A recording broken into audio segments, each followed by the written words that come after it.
いいですか。はい。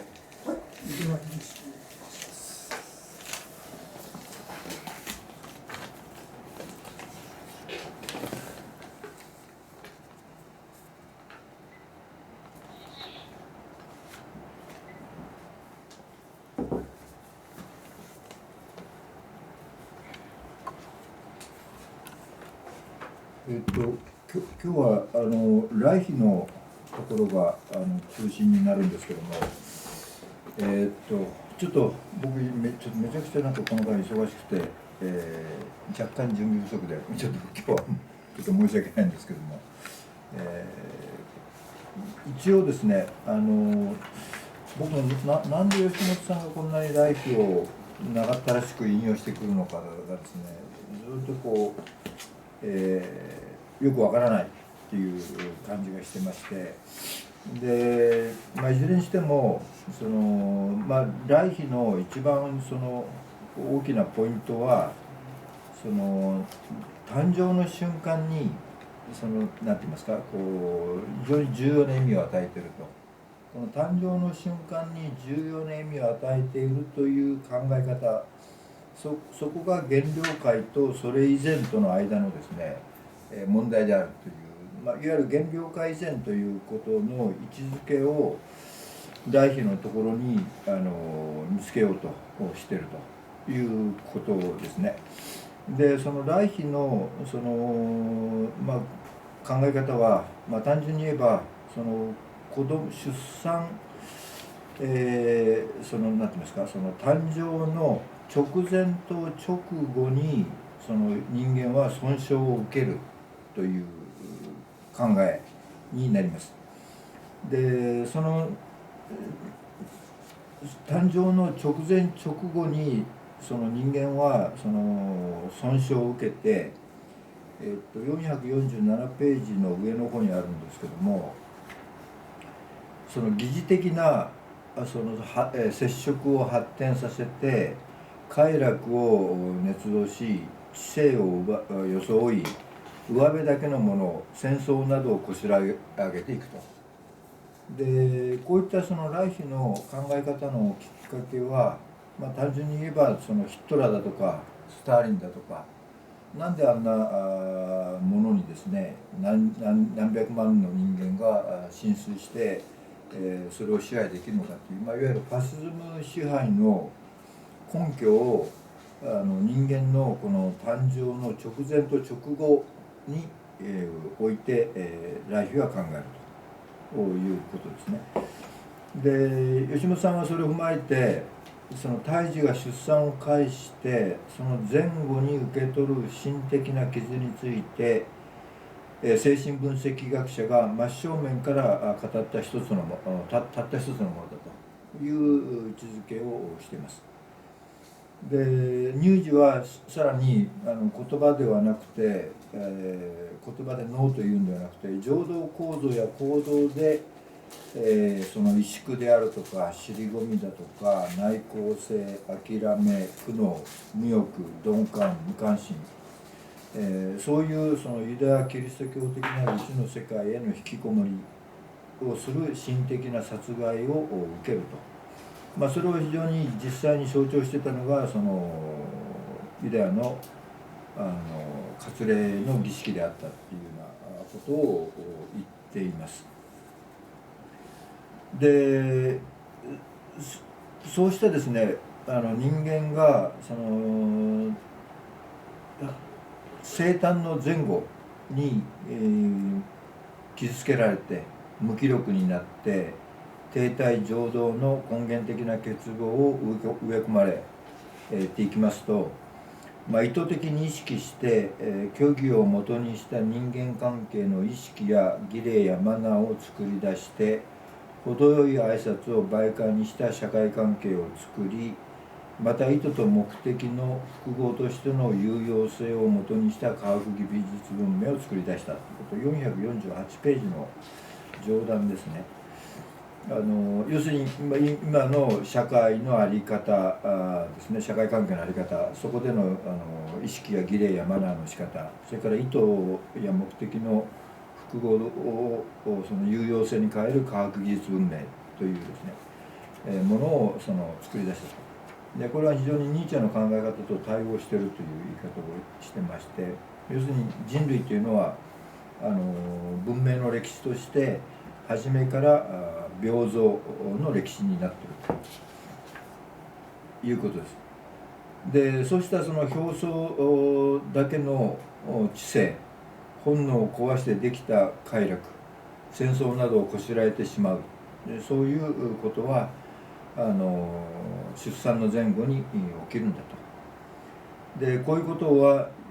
超えられるには胎児が安楽に成長して誕生の時から母親の胸からたっぷりした授乳を受けるということにならない限り、ここから離脱することはできないというですね。これが要するに元老会以前8の102番のところで、来妃を吉本さんなりに、踏まえた点になります。一言で言えば現代社会といいますか現代世界あるいは文明世界の平等は出産の誕生の前後直前直後に規定されて、そこで損傷を受けて非常に病的な文明を作り出していると。でそれが要するにライフからすると精神分析をやってるだけではここの問題に対応はできないんだという考え方をライフは持っているということになります。で要するにそうしますとその103原料改善の9になりますけども、要するにライフの言ってることは根本的なところは非常に単純なことを言ってると。でもし胎児の生誕の前後に受け取る心的な殺害が本質的だとすれば、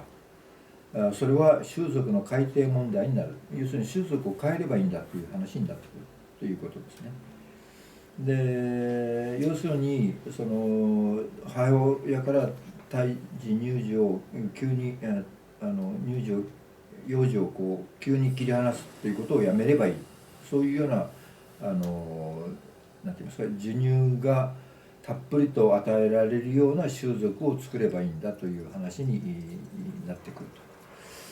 と。でまたもう一つは母親が夫とのエロス的な関係で性域性欲的に充足しているということが必須条件として上がってくるということです。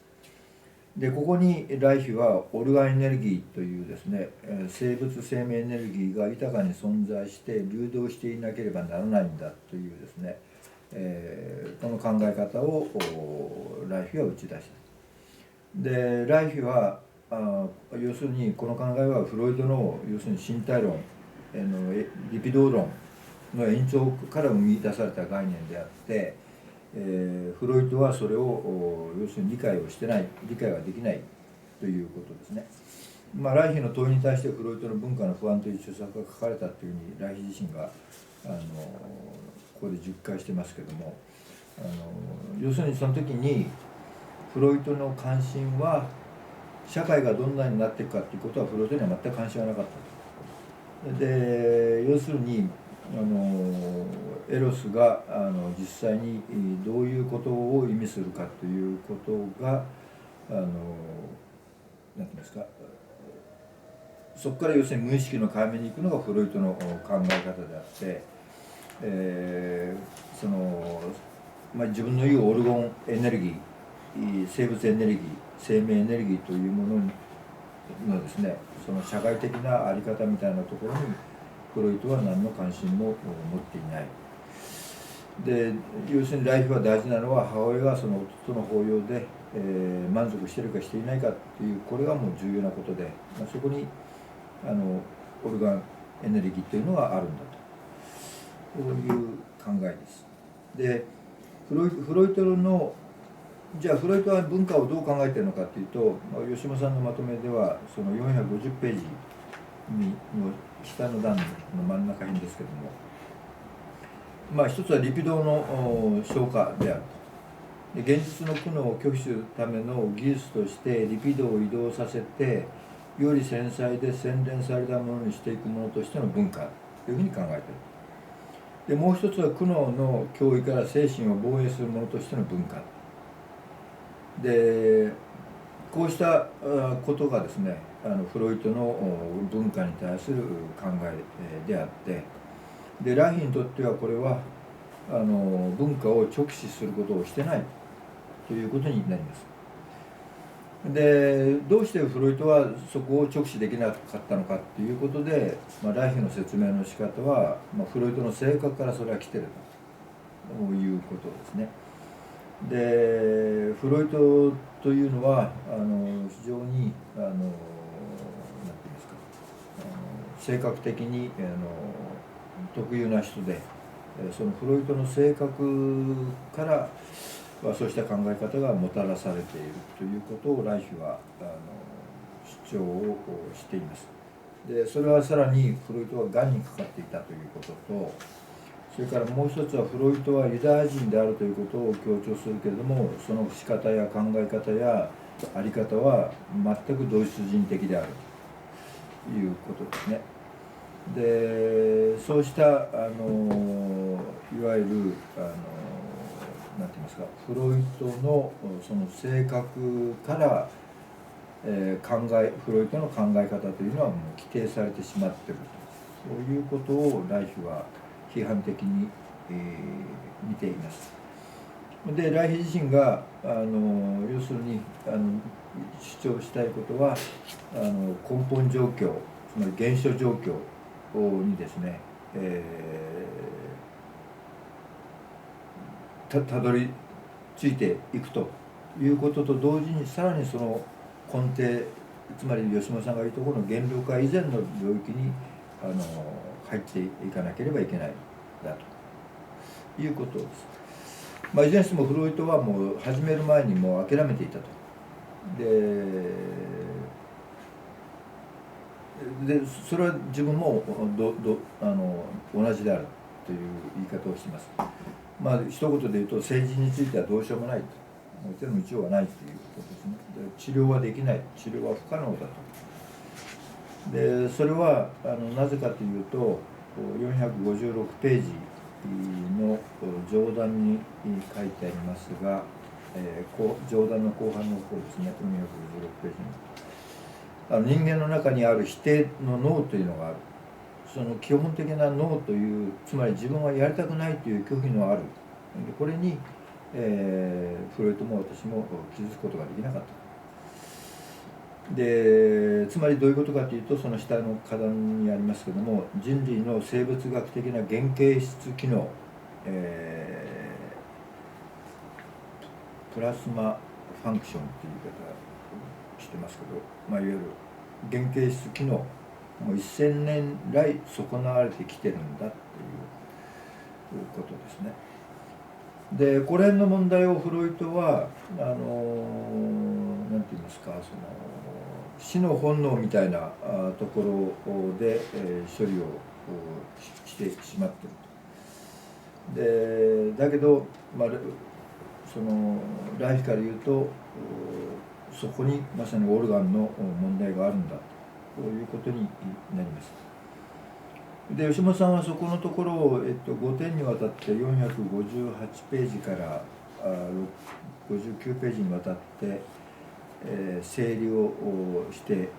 ます。でここがちょっとまとめになってるんでそのまま読んでいきますけども、1番、フロイトは精神分析による治療について諦めていたと。つまりどういう状態になることが治癒ということになるのか、治癒という概念が達成されると考えることは、次の瞬間からその治癒状態自体が快楽への始まりではないのかというですね、これも最初からフロイトは治療を諦めていたと。それから2番目は、文化による性的な欲求のさまざまな消化の仕方は自我の救済にはつながらないということですね。でそれを認識していながら、しかし消化であるとか死の衝動だとか愛だとか清潔と父親の欲求等の機会を作り出してそう思い込もうとした。なぜフロイトはそんなことをしたのかというと、分析学的な治癒の概念をも治療自体をも諦めて絶望していたからそういう認識を持ったんだということになります。それから3番目、フロイトが精神分析的な治癒は不可能だと考えたということはライフ自身の経験からしても妥当であると。で言い換えれば成人になってからの治療は一度曲がったまま伸びてしまった樹木を矯正することができないように曲がった後で治癒させることはできないんだ。で曲がった木の枝はもう曲がったままなんだ。でつまり人類はもう最初からもう間違ったということですね。でフロイトはそれにほとんど気づいていた。でライフ自身は長い間の経験と失敗から同じ結論に達した。そこでどうすれば曲がらないままに曲がらないように防衛できるのが治療の要になるということですね。でここをライフは追求したけどもフロイトはそれを納得しなかったということになります。で4番目はフロイトが神経症の治療について与えた唯一の助言はともかく辛抱強く分析して了解して分析を続けようと。治療がどうなるかどうするかとそんなことよりもひたすら解釈して分析し了解しまた分析しろということをフロイトはライヒに助言したということです。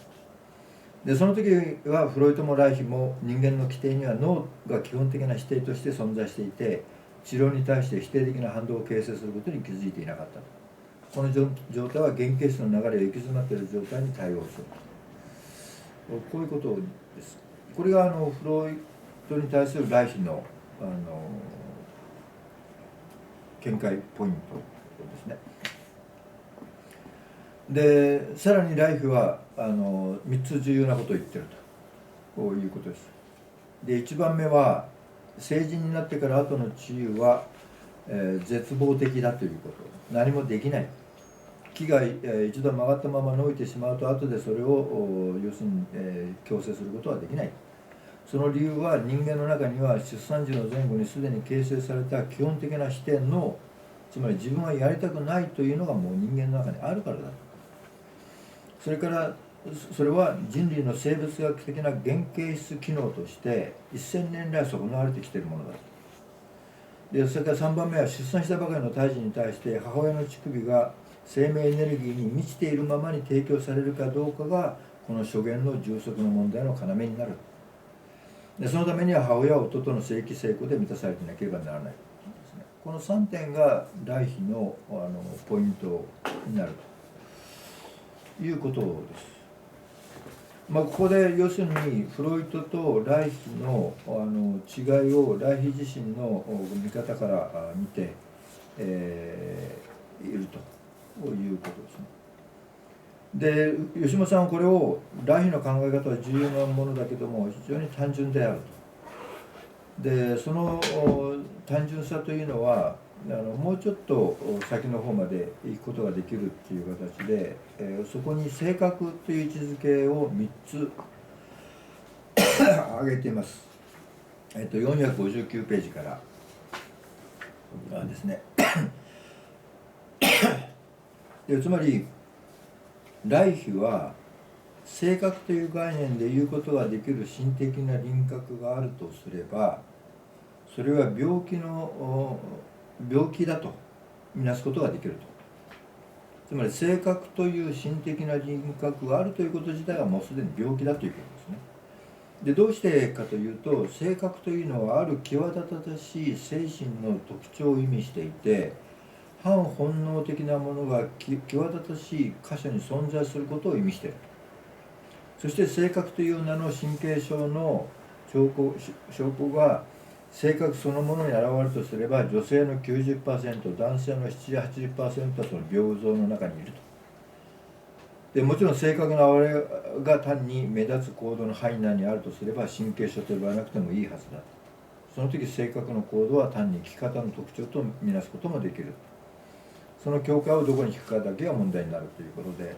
いずれにしても性格という概念イコール病気であるということが第一点ですね。でそれから第2点はその性格という名の神経症の基本にはその性的性欲的なエネルギーの中体ということがあるとすると結婚や家庭の制度、法律、宗教、道徳、習俗などに関して社会学の問題とつながっていくということです。でこの場合社会的な問題と性欲的なエネルギーの流れの継続する境界で障害として現れるものは騙すものとしての独裁的なこれモジュールじゃないですか。モジュールだよね。またご職業に使いました。モジュールですね。独裁的なモジュールだと言っていいということです。で、要するにそこでライヒは社会学的な領域を性器性欲の問題と関係づけるというですね、そういうやり方で、それは吉野さんから言うとフロイト左派よりも社会心理学よりもはるかに本質的だということです。このフロイト左派の社会心理学というのはフロムあたりを想定してるんだと思うんですけども、社会学的に問題を設定したときにライヒの方はもっと本質的に近づいてる。でそのライヒが言うのは吉本さんのまとめで言うと461ページの下の方ですね。吉本さんとライヒの言葉ですけども真ん中辺ですが、人間の欲しているもの、人間の夢見ているもの、人間が知的に実直であり良いことと判断しているものと、それから他方人間が実際に成し得るもの、すなわち彼の構造や性格構造上人間にとって可能なもの、この両者間の矛盾不一致ですね、こそが大衆に固有の病的防衛の問題だと。でこの時フロイトはライフはユングの宇宙のエネルギーと共応するようなものを持ってたけども、ユングが神話論に入っちゃったのに対して、ライフはエネルギー論、外が係数間で測定できるというですね、そういうエネルギー論に入ってしまったと、両方とも一種の悲劇だという言い方をしています。でライヒは要するに死のオルゴン、エネルギー、死の本能というですね、つまり本能という生き方をつまりライヒにとって本能というのは生きることであって、その死の本能というふうに言っちゃダメだと。で生物体の欲しているものではないからなんだ。で生物体には何かがしかし起きていて、それは本能ではなくて途方もないものに対して何て言いますか、フロイトが築いていたそれをオルゴンエネルギーという形で自分は考えるということになります。でそのオルゴンエネルギーっていうのはじゃあ何かということがあるんですけども、フロイトは要するに性格的に自分自身の性器、それから生物学的な性器を良くする過程で自分を制約して消化して自分の好みでない生き方を選び、かつ自らの望む性を断念しなければならなかったという、そういう性格からこの考え方が来てしまっていると。でそれからもう一つ、フロイトは言葉に固執して言葉にとらわれすぎた。で要するにエネルギーということを考えればいいのに、本能のエネルギーというですね、そのエネルギー、さらに死というのは大気の中にある死のオルガンエネルギー、そういうエネルギーを実態考えればいいのにそれをフロイトは考えなかったっていうライヒの位置になります。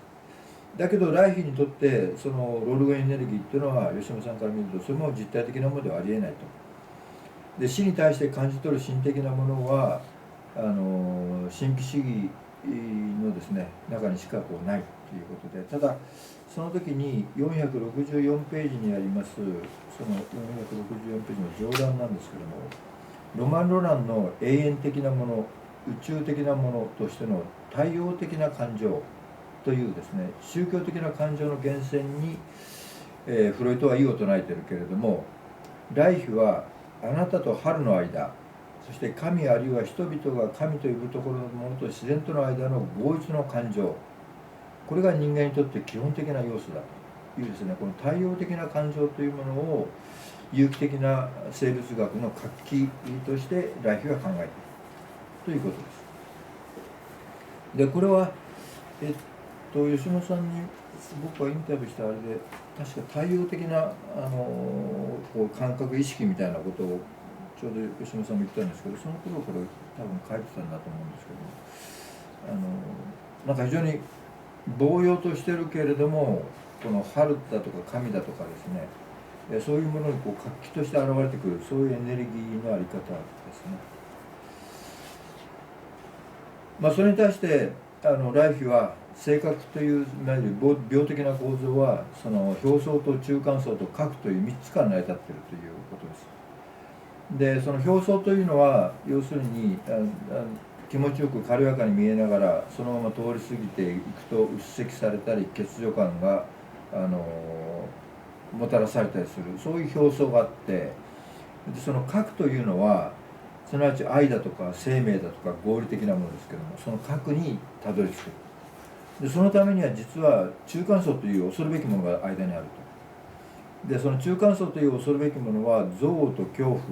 それから殺害死、混乱、分裂病の契機、抑うつだと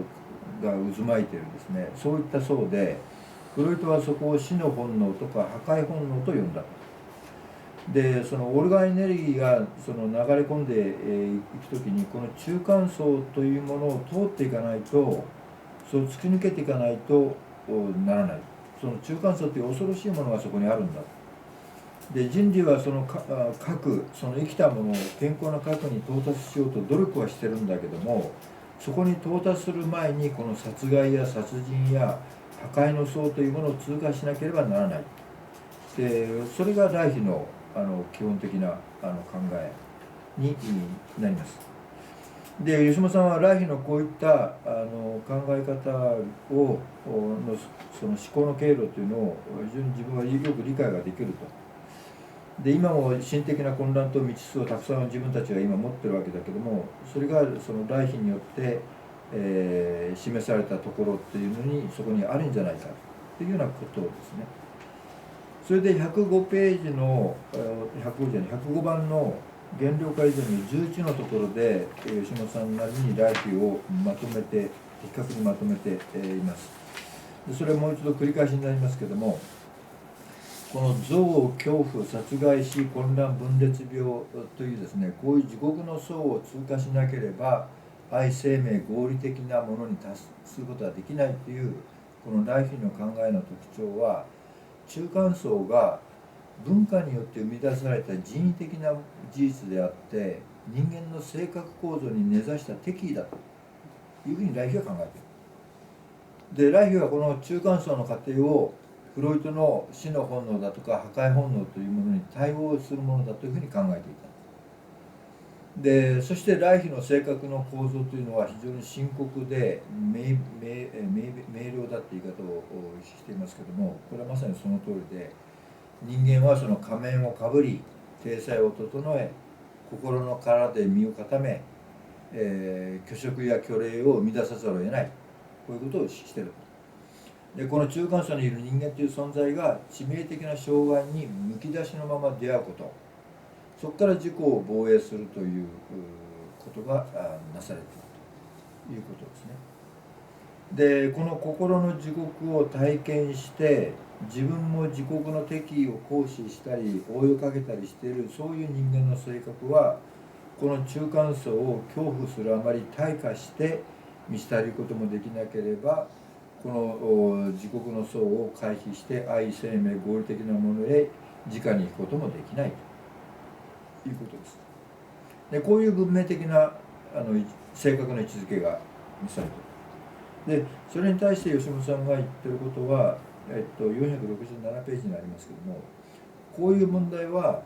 フロイトの死の本能であれ、来妃の言ってるこの中間層であれですね、密接に母系を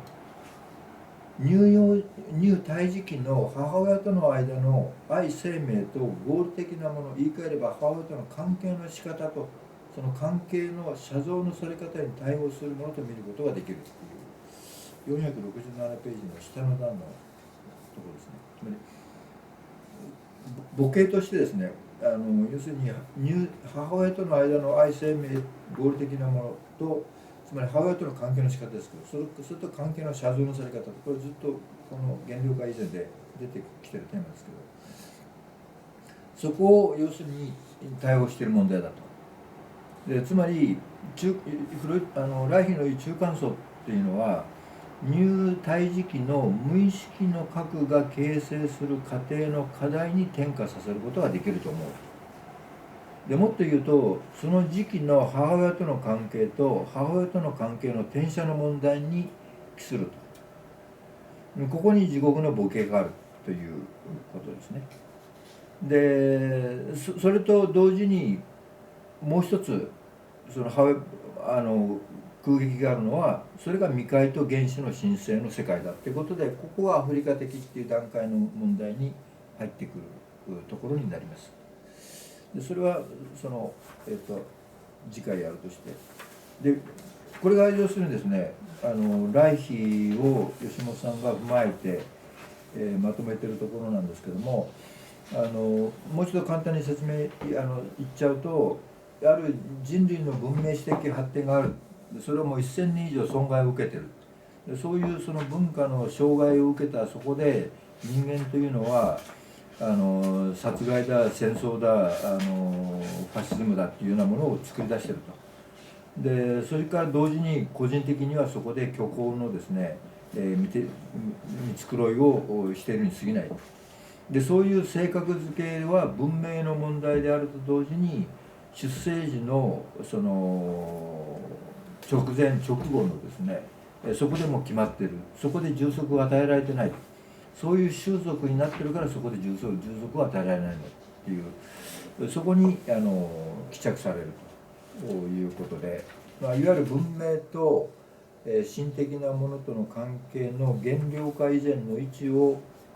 来碑を使いながらここで設定したのかなというところでですね。バーッといくとそういう感じですけど、来碑の本を一生懸命探したら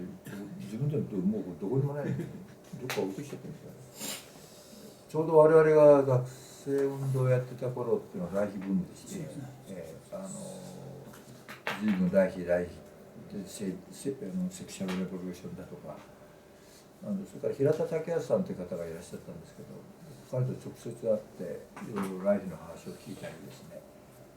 吉本さんの来碑の見方はダメですねとかって言ったのをちょっと記憶にぼんやり残ってます。よろしいですかね。はい。ここでやっぱり大事なのは、一番最初に言われた、なぜ吉本さんが、この原料会のところで来碑を4項目にわたって、書いてきたかということなんですけども、主に、原料界で今までずっと何をやってきたかっていうと、母子関係っていうのをやってきたんですね。それで自然な人間の関係っていうのは母子関係、追元素の元気って言った方がいいかもわからないですけど、なのに、ユダヤキリスト教というのはその母子関係を割礼だとか、あるいは母子を引き離して、追元素を切り裂いて神と子をつなぐ、これが、西洋近代個人主義のね、病理の始まりなんだっていう、それがやっぱり一番、基本にあると思うんですね。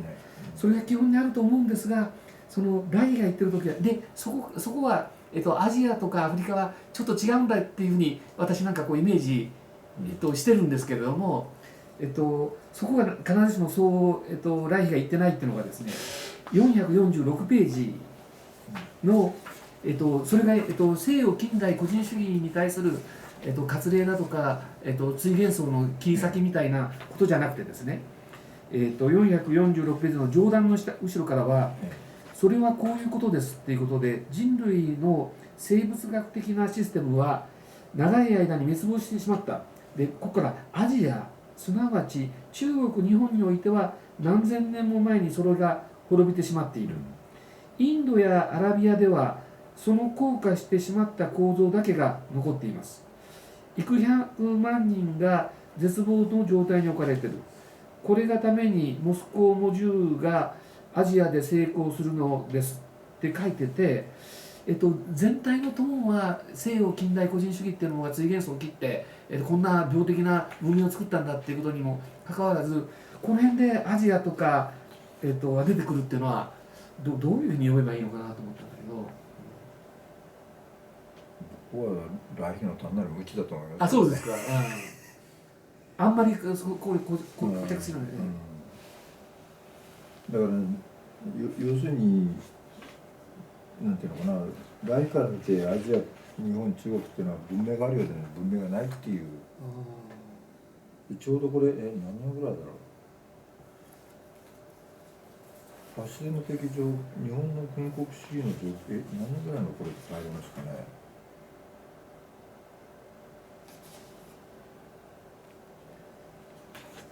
ロシアフロートが生きてた頃だから第一次世界大戦までは引っかかってないのかな。日清日露戦争かロシア戦争ぐらいです。いや、第一次世界大戦に引っかかってると思います。第一次世界大戦に引っかかってますかね。死の本能はあそこから、かなり本格的にそうですよ。いいですか。今の質問に対するここの部分の回に限定した形の回答はできるんですね。でそれはこういうことですよ。一番最初に命題を述べて、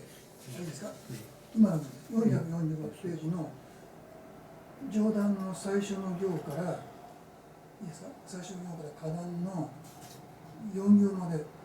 言いましたよね。それ読んで、今どういうふうに考えればいいかって質問出しましたよね。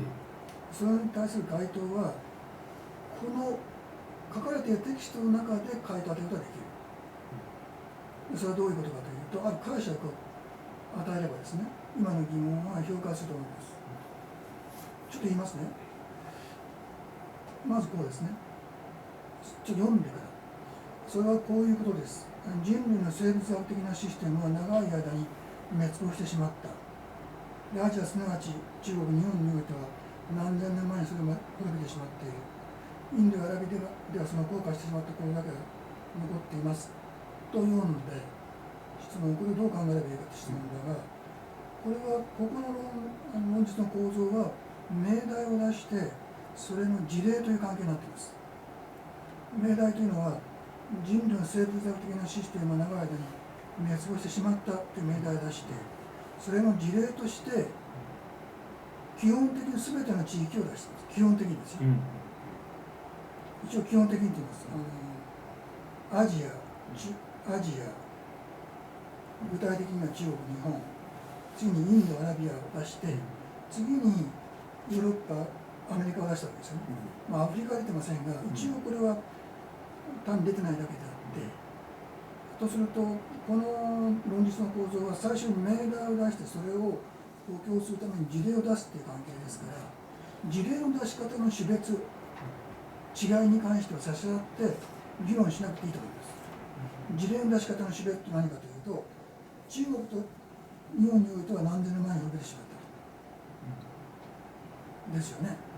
そう書いてある。ところが、インド、アラビアでは、その後悔してしまった構造だけ残っているということで、時期に関しても論じしていないし、ですよね。インド、アラビアでは何千年、ある時期、どの時期に滅亡したかは述べてませんよね。したがって、事例の出し方の差異はここにありますよね。中国、日本とインド、アラビア。ないしはヨーロッパ、アメリカに関して。したがって、事例の出し方の際、つまり時間的に言及するか、内容の構造に言及するかは、差し合って関係なくて、単に事例を出していると読めばいい。その問題なのは、人類の生物学的なシステムは、長い間滅亡してしまったというね、この命題が吟味しなきゃいけない点です。それを補強する事例の個々の種別に関しては、大した問題じゃない。つまり全ての地域において人類の生物学的なシステムが長い間に滅亡してしまったんだから、中国、日本においては何千年前だろうがね、ヨーロッパが数千年前だろうが、ヨーロッパが数百年前だろうが、いずれにせよ人類の生物学的なシステムが長い間に滅亡してしまったんだから、とすると考えなきゃいけないのは、では人類の生物学的システムは長い間に滅亡してしまった、この命題に関する倫理をしなきゃいけないなって思います。一応差し上って今の回答で最初の疑問に関しては十分な回答を与えてると思うんですけど、いかがでしょう。あなたが最初の質問に対して、つまり事例だから別にね、そのことを問題視する必要はない。必要なのは命題である。まあそれは、そうなんだけど私が問題にしたかったのはその、来碑をその前の文脈から、ここで述べてるのはユダヤキリスト教的な考え方が割礼だとか陰核切除だとかあるいは母子を切り離すっていうねことによって、母子っていう対元素の関係を、ここには神っていう言葉は出てこないけど、母系論ではこんな出てくるんですけども、子と、神とを結びつけて対っていうのを切り裂くっていうことで、西洋近代個人主義っていう変な料理を作ったという全体の文脈の中でね、アジアがここにポッと出てきたりとか、インドアラビアが出てくるっていうのがね、でまたそれも、同じように長い間滅亡しまったっていうね、ざっくりの中でね出てきてるからすごく違和感を持つっていう、それが言いたかった。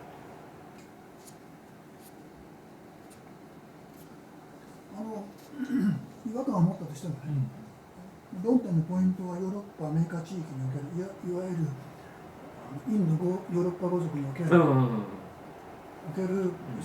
ユダヤキリスト教的な、いわば方法の問題に焦点を絞ればいいわけですよね。そこがちょっと気になった。でそれと関連になるのは、いわばアジア地域においては、ではユダヤキリスト教的な方法ではなくて、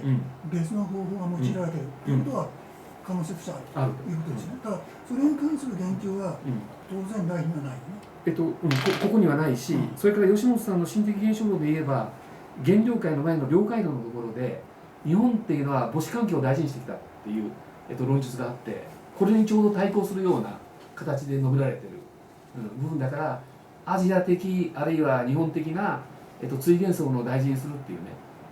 ところとこう文脈がちょうどここが変わってくるところだと思うんだけれど、にもかかわらずアジアとか、中国日本がね一緒くたで出てきてる。だからいやいや一緒くたっていうか、少なくともここでは最初の命題の補強事例だから、人類の生物学的システムは長い間滅亡してしまったわけだから、当然アジアもヨーロッパもアフリカも、滅びてしまってるに違いない。いや違いないとその来賓によればそういうことになってるわけです。いやだから来がどうここで思ってアジアなんかに言及したのかっていう。いやだから人類の生物学的なシステムは長い間ってことだから、人類っていうのには当然アジアも含んでるわけだから、当然でしょ。そうだよね。だから逆に言うと人類の生物学的なシステムが長い間の滅亡したっていう命題自体が本当にそうなのかっていうことを。いや本当にそうかっていうのはちょっと、そこは一応保留するが、少なくとも来賓はそう考えている。そのための補強的な事例として、アジアとヨーロッパ、そしていわゆるアレレコ権を出したということなので、別に特に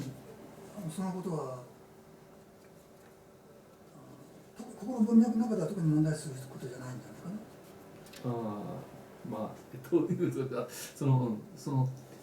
要するにおっしゃりたいことはあれですよ、西洋的な限界に対してアジア的な可能性っていうのはあるんじゃないかっていう、そこをおっしゃりたいんだけど、ここだけ文脈がちょっと違うように読めるっていう。だけど本当にそうなのっていうことですよね。ただ次のアフリカ的段階っていうところで、吉本さん的にはそのアジア的ということとそのアフリカ的っていうことを、ある意味ではポジティブに言いたいんでしょうけども、そう単純にも言い切れないですね。ことがあって、来日からすればもう人類総体がもう病的なんだという感じで。これモジュールだモジュールだと思いますね。ここずっとモジュールになっちゃってるね。多分この引用した文献がどう書いてあるかで、もし文献が文字になってたら吉本さんがそれに引きずられてモジュールっていう。全部モジュールになってるね。これどう見つめるんだ。一応これ編集者全部確認してるんですけどね。発音としてモジュールっていうかモジュールだね。内容上の吟味でいいですかね。はい。一応今日は102から、105の上段の12行までで一応来妃ということで、はい。来妃の議論をしたわけですが、それで内容上の吟味ということで確認も含めてなんですが、まず原料価以前の8ということですけども、ここで一応繰り返しになりますが、こうですね、フロイト来妃のラインで議論を構築していると。でその場合に原料価以前においてそこにおけるいわば心的現象の在り方を解明するための議論の導入にしていると。でもう一つその場合の原料価以前という場合、ここでは子供が生まれた後ということでよろしいんですよね。つまり前後ではなくて、でも夫との性的満足充足がかかってくるから直前と直後なんで。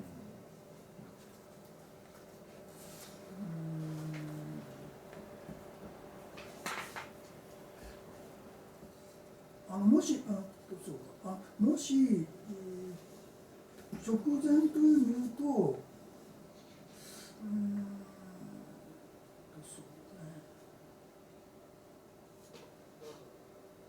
ね、ちょっとじゃあもう一つそれに関連するので、その出産した時の傷ということで447ページの花壇の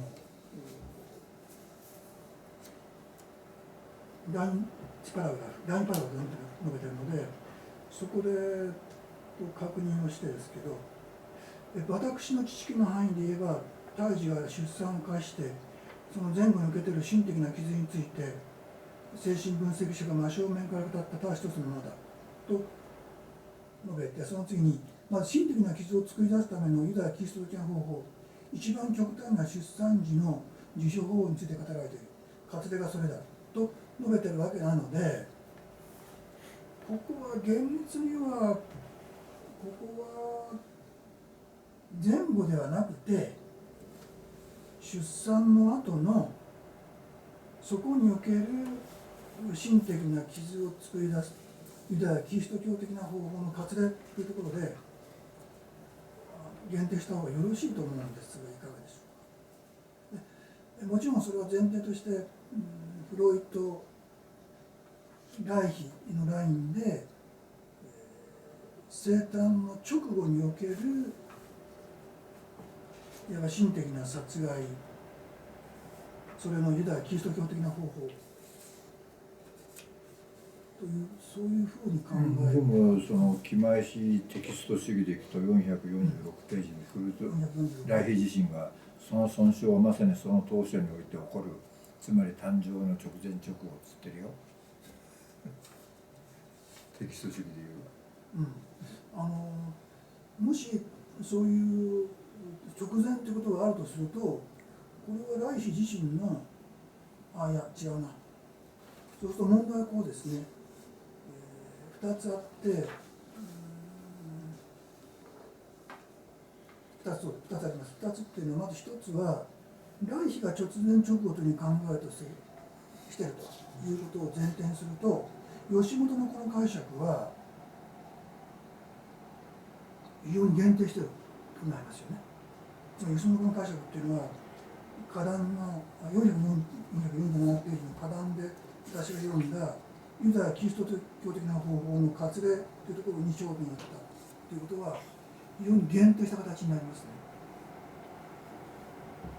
444ページでは誕生の瞬間っていうふうに吉本さん言ってる。そうすると来妃のその446ページの上段で述べている誕生直前および直後というそこにおける心的な傷ということと、吉本さんがここで解釈している出産直後におけるユダヤ・キリスト教的な方法における、つまり割礼における幼児に対する心的な傷の作り方というのは、吉本さんの解釈にいわば限定をしているということになりますよね。ならないよ。130ページ、103ページでは、 103ページ。もし胎児の448ページの103、胎児の生誕の前後に受け取る心的な殺害が本質的だとすればという来妃の考え、それは習俗の問題になると、ね、でそれから性器性欲的なその充足の問題がそこには引っかかっていると。つまり生誕という形の中の前後というところに引っかかってくるところにその来妃のその原料改善の設定があるよっていうことよ。わかりました。そうするとここの私の読んだのは単にいわば一つの事例として活例を出しているということになりますね。ユダヤキリスト教的な方法の活例を出していると。したがってポイントは胎児の出産誕生前後における傷、心的な傷が問題。その上で特に事例としてはユダヤキリスト教的な方法である活例だということですね。別の言い方すると活例なんてそんな大きな問題じゃないと思うけどね。極端なユダヤはそういうことをやってるっていう批判をしてるぐらいの話で、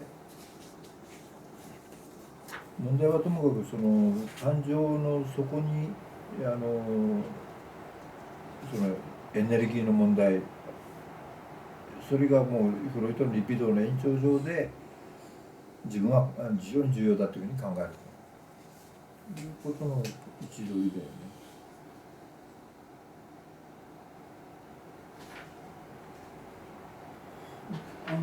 じゃあ102のところで、私103までいかなかったんですけど、一応102のところに戻ると、で今の解釈103まで参照して102に戻ったんですけど、ではその102の解釈を今のように修正して、その上で448に入って上段ですけど、でここは、最初のところ、読まないで言いますと、来妃の理念とニーチェの思想というのは対応しているということ。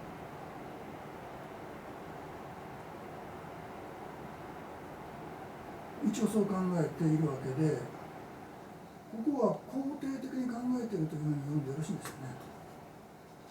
肯定的でどういうことですか？つまり来妃の理念はニーチェと対応しているというのをこの文脈からいけば肯定的に読む。ここは事実認識だけだから。ここはあれじゃない、いわゆるキリスト教のその偽善性みたいなことを言おうとしている。それがニーチェも、来妃も同じ考えだっていう、そういうね。事実として、その解釈として、価値評価は述べてないけど、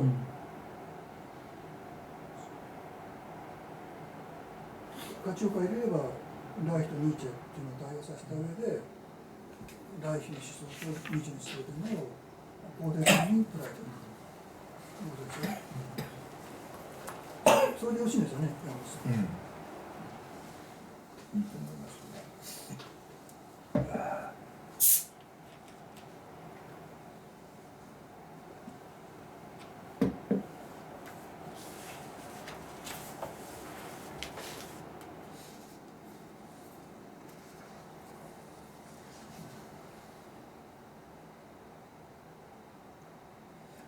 欧米ではもう来妃っていまだに読まれてるんですけどね、もう完全に消えちゃったですね。大学の臨床心理学で来妃なんて名前出てこない。もう全然出てこな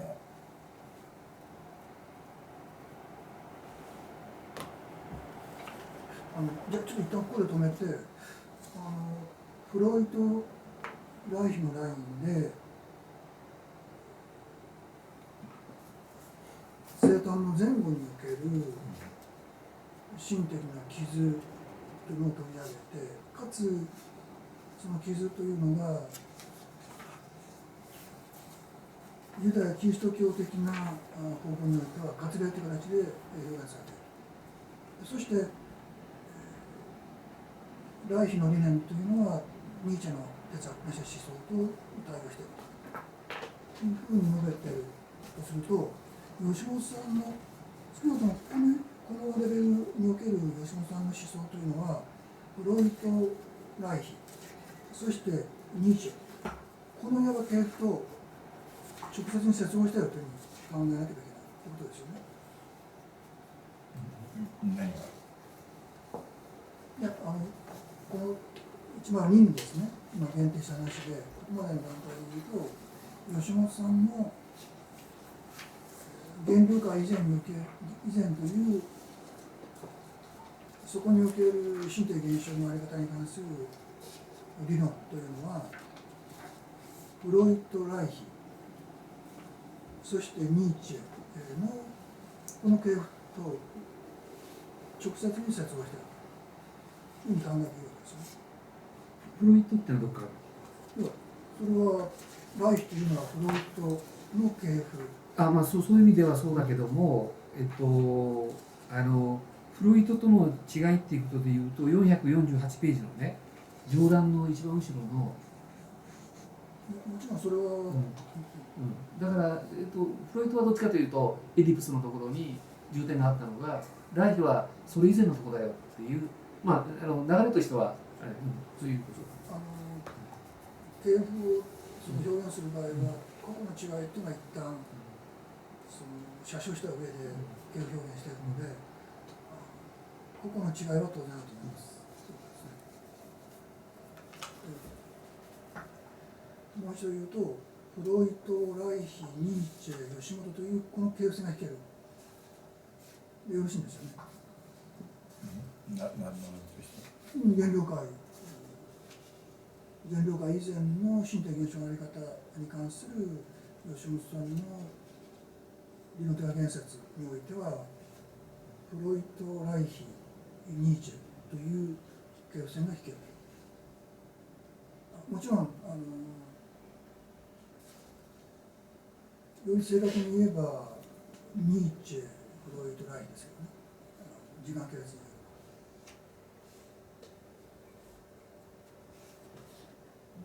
ニーチェが問題になってると思わないけどね。ただ要するにアンチクリストっていう考え方がニーチェにもあるんじゃないのぐらいしか言ってないんだろ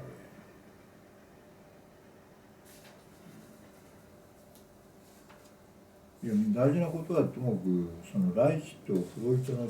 いのポイントが今その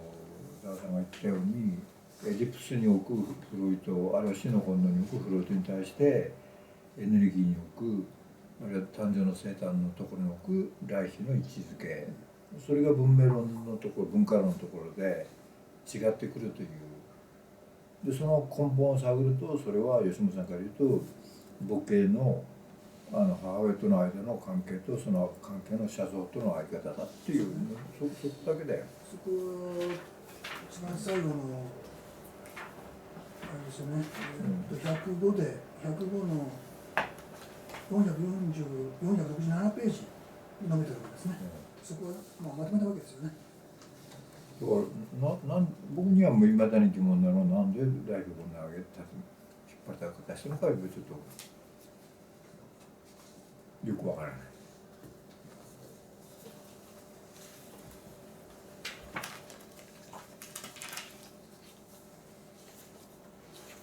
それはこういうことですよね。今話が飛んでしまうんですけど、飛ぶっていうのに105に当然飛ぶので話が飛ぶんですが、105の理論的な整理から見ればフロイト・ライヒというそういう系譜を持ち込まなくてもこれは言えるじゃないかということですよね。そういうことですよね。その105の原料化以前における理論的な整理、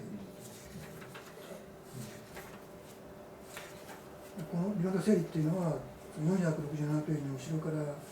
原案の後ろから6行目のところですけど、母系に関する理論とかですよね。もっと極端な言い方すると吉野さんが心的現象で原料改善的に言った時もう無意識論っていうのは使えないんだよっていうようなことを間接的に言ってるんだと思うんですよね、どっかで。その原料化以前においてはことですか。それからちょっとこれも後でもう一回確認していきたいところだけど、僕は吉本はやっぱりフロイトの無意識論を認めてるというふうに思えないのね。はい、全然関係ない。そうだからむしろそのフロイトの無意識論を心的現象という形で全部言い換えていくっていうモチーフがなんかすごく強くて、だからこのところでライフを引っ張り出して、ちょっといったのかなみたいな感じがしますけどね。それはもう全体の解釈の問題なので、この議論ではこの102から105の間の議論で大きいと思うんですが、一応そこに行くと身体現象と無意識との関係でいうと、無意識というフロイト精神分析が提した概念は使わないで、それを身体現象という概念で構成するという、そういう考えでやることですね。だから僕吉本さんのこの心的現象論はフロイト理論をひっくり返すぐらいのインパクトを世界的に国際的に持ってるよっていう、だから西洋人これ見たら本当ぶったまげるよっ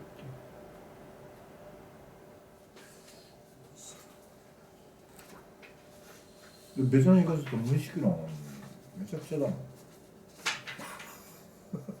ラカンなんかもっと鋭くやってるわけで、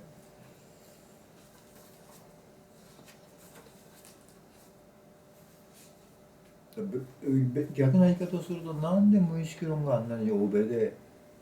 もてはやされていくっていうのがこう生き続けるかですよね。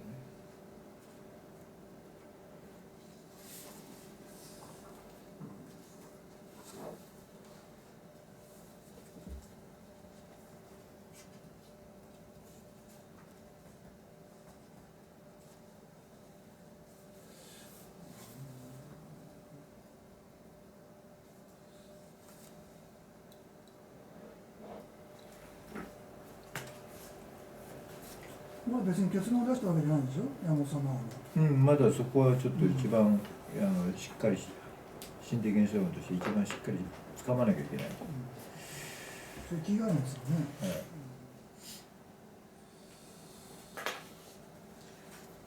じゃあ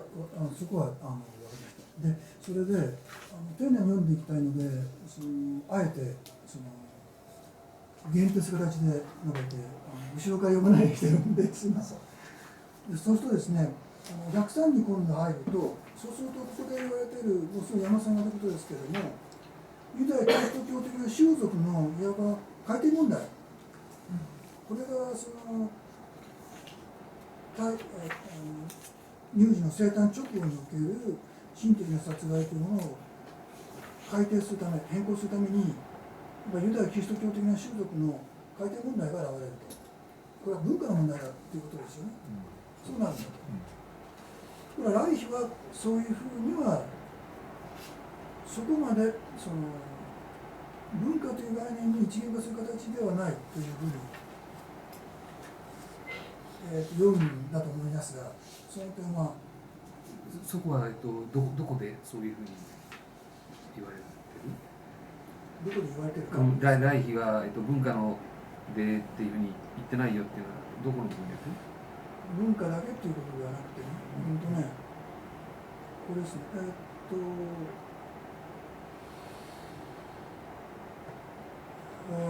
ろいろあるけれども、ちょっと待ってください、いくつかあります。来妃の言ってるところを出せばいいんですか？来妃の、そうです。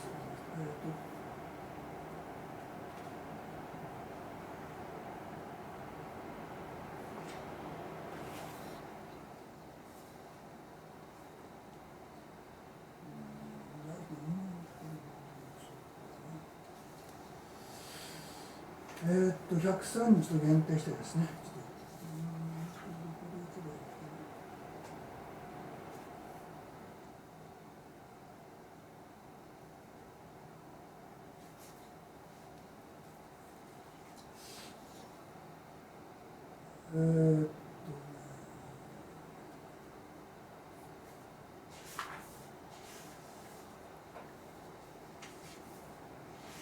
いや、木村さんね、なんでそういう気をしたかというと、やっぱり来はやっぱり文化の問題っていうふうに大枠は取ってるかなっていうふうに思ったから。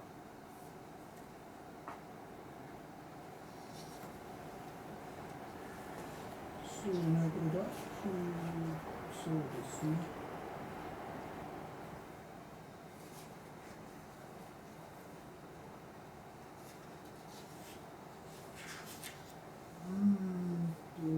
きます。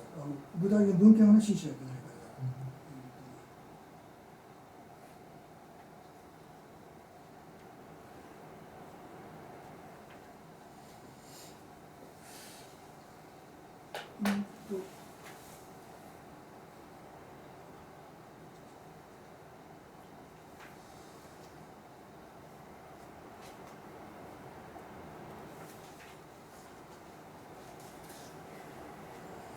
強いて言えば449ページの下の段、フロイトの批評は文化が優先するだと、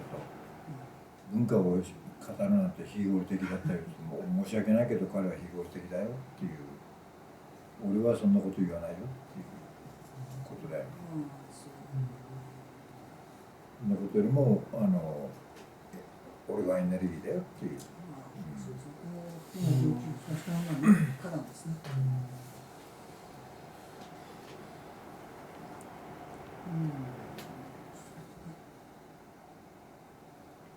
まあ、ここも一つの参照、そこはね、参照できますね。その通りです。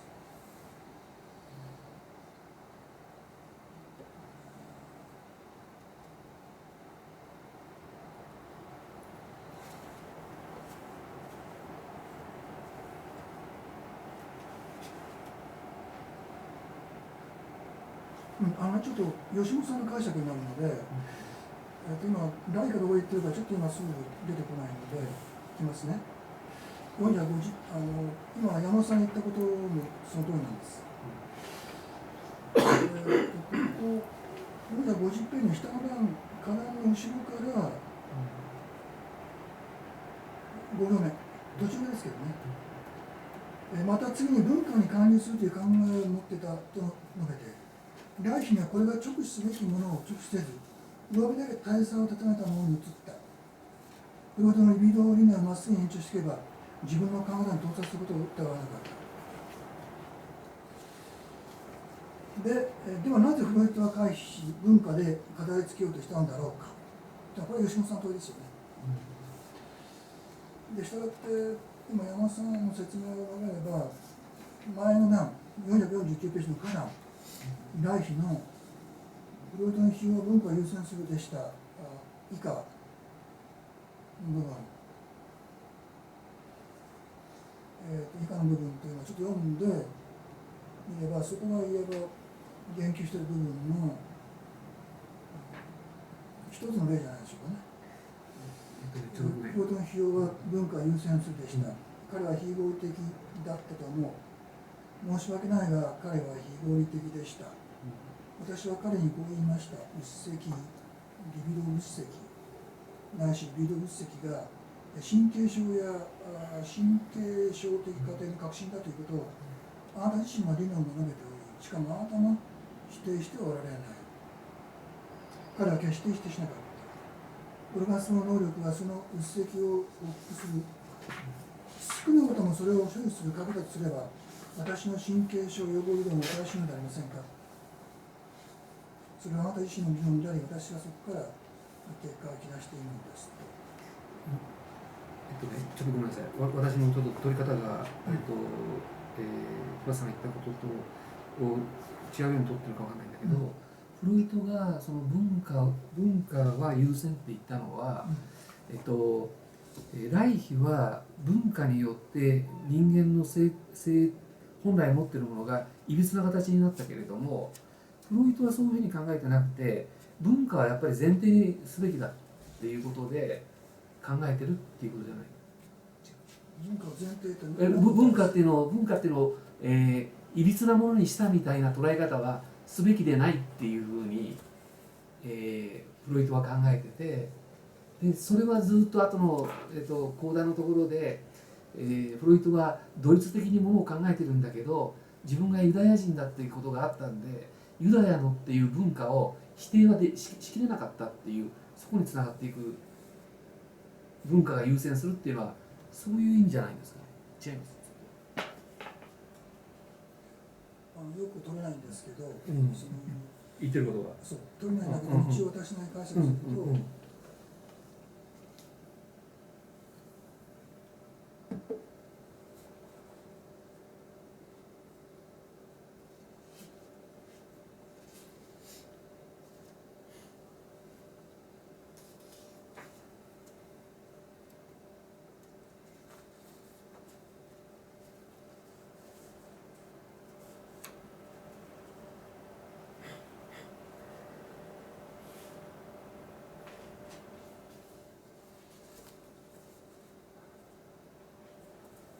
いいんですか。私からすると、はい文化を優先するというのは、この文脈では、あとはこの文脈では、来比的な、エロス的な関係、性的性欲的な母親と夫との関係、そういったその関係の仕方と文化っていうのを、フロイトは区別してるんです。つまり、性的性欲的な関係において、そこにおいていわば作られる、ある一定の、浄土の形、それと文化というのを区別して、その浄土の形よりも文化の方がより強い力を持っているというふうに捉えたんだよね。強い力を持っている。文化を優先するってのはそういうことじゃない。そうかそうか。したがって人間が本来持ってる追元素みたいなものよりも文化がそれをいびつな形にすればそっちの方が、優先する。追元素という言葉がいいかどうかわかんないけど、ここでは正義性欲的なオルバスの能力、そういったもの。いやだけどフロイトはやっぱりここその文化が優先するっていうのはフロイトはある価値観を持って言っててライフはそれが何なんだ、フロイトはっていう批判の仕方じゃない。違いますか。そうですね。だからつまり来から見ると、今言われた私が追元素って言葉じゃなくて、木場さんが言ったような母子関係が、そこでのすごく人間の生き物としての、正常さが、割礼や母子の分離によって文化が引き離すわけだけども、フロイトはそのことは、その文化がそうやって引き離すことはそういうユダヤキリスト教的なことを否定しなかった。文化は優先するっていう、そういうでそこを来比は、フロイトはおかしい、そのことを全部分かってるくせに、文化を優先させて、そういう、文化的なものを否定しないフロイトって何なのっていうところが、本来は、フロイトから言えば同一的な発想でものを考える人間なのにもかかわらず彼はユダヤ人というユダヤ教っていうものそのものを、メスを入れるってことをしなかったっていう。そういう意味で文化が優先するっていうふうに読んだ。それは私正しいと思いますよ。正しいっていうのは、その解釈は私は間違いないと思います。その解釈で文化が優先するっていうのはその解釈は間違いないと思います。そうだよね。最初なんでこの議論になったんだっけ。わかるんです。そこはじゃあいいんですよね。私はそこはいいと思いますよ。文化を優先するというのは。そういう分野で文化を優先するというふうに言うんだったら、もちろん同時に、フロイトはだから僕もそんなしっかり理解してるわけじゃないけど、文化というものに昇華される芸術の活動だとか文化の昇華っていうのを少なくともポジティブには見るんだけども、その精神分析っていうのは必ずそのポジティブな裏にその否定的なその相反するねファクターを不安であるとかネガティブな形で必ず見つけ出してくると。でそれはそのロジックなんですけども、その時にその来比から言わせると直視すべきものをもう見ないでもうずらしてると。でその直視すべきものは何かというと、まさに文化を作った人間の戦争だ殺害だみたいなそのおぞましい人間の姿をあるいは文化の姿を見てない直視してないぞお前はっていう、そういった意味で非常に非合理的だっていうそういう批判の仕方だよね。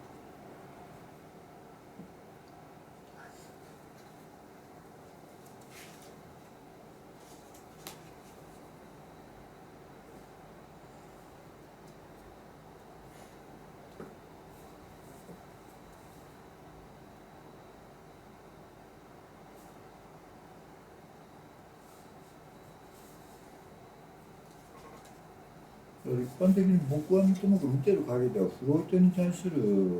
本当のフロイトの理解の仕方っていうのはラカン僕は一人だと思いますけどね。ちゃんと分かってるっていうのが。フロイトそれ自体読んでもフロイト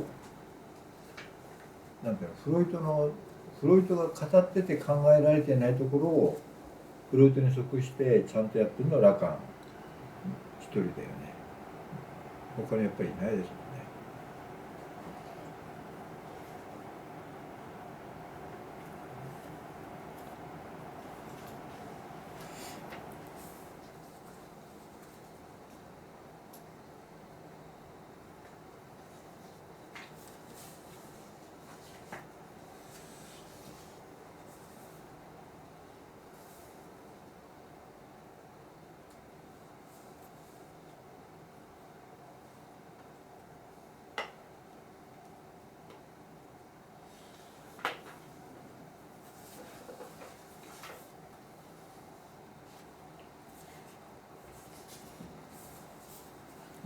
もうちょっと言っちゃうと、僕はだから吉本さんに対しては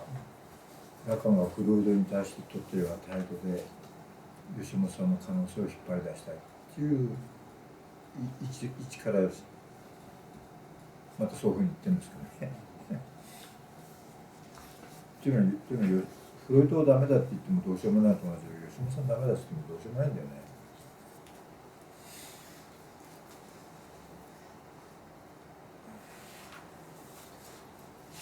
先ほどの議論の箇所ね、私が103のところで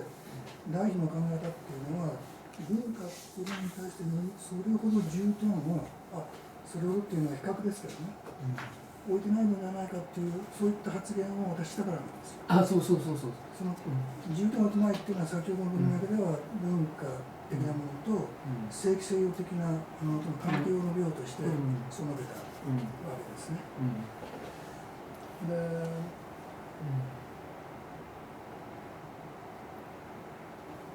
もちろんここでどうかな、吉本さんの解釈とその来賓のこの議論と2つクラスしなきゃいけないんですけど、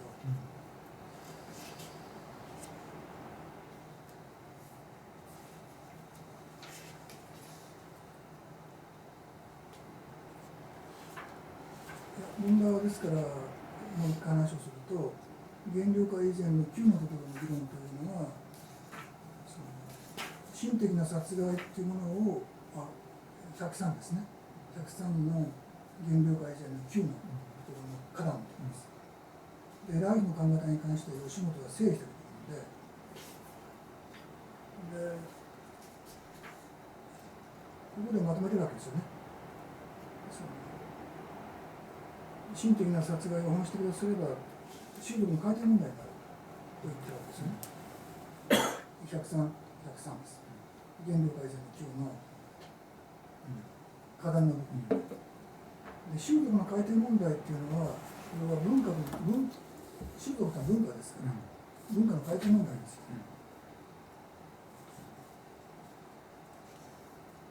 で、そういうふうに吉本さんが整理してるわけですよ。この部分ではないね。ところが、その450ページの花壇の部分では、ここでは花壇部分の来賓というのは、文化の改定という形の議論では、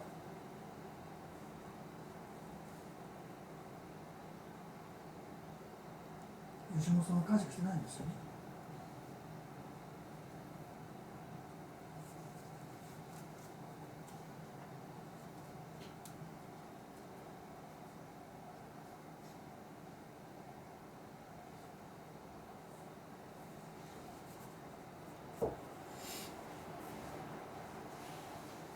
だから、フロイトは一旦は、文化をポジティブに捉えて、来賓は文化を、ネガティブなものとして捉えて、本来の人間性を、損なうものとして捉えてるっていうことでの了解は、人間性というよりもオルゴンエネルギーの生物エネルギー、そっちが本来の人間のある姿なのに、母子を分離し割礼をし陰核切除をすることによって、そうでない、形の人間社会を作っていったというそういう文化に対する来妃の否定的な考え方と、フロイトは一旦は文化っていうそういう歴史的なものは認めた上で、認めた上でそこに対する、消化だとかいろんな感情が生まれてくるっていう論理の展開。一応そうだと思います。一応それで、はい。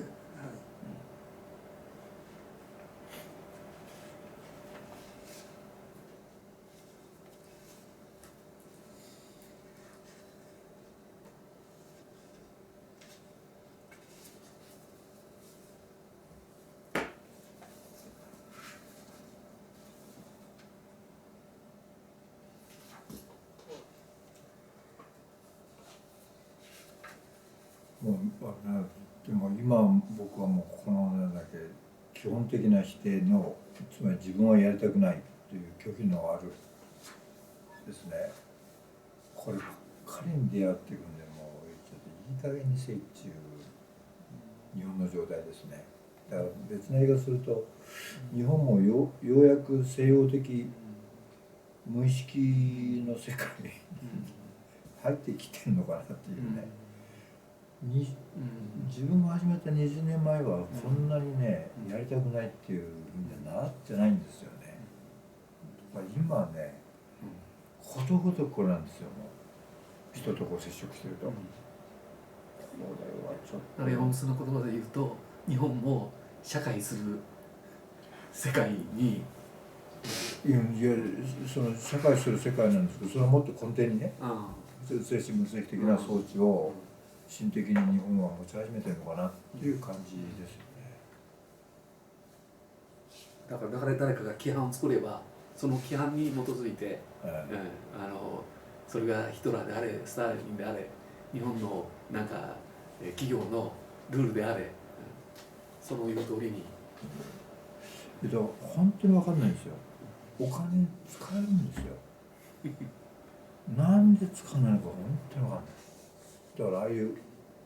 ウォントなんですよね。やりたくないんですよね、自分は。そこに何だろう、直接関与できない人もそうなの。つまりそこのスケールにはお金が降りてこない、その人もそうなの。もうとにかくどこにもいないんですよ。俺はそのやりたいっていうのは。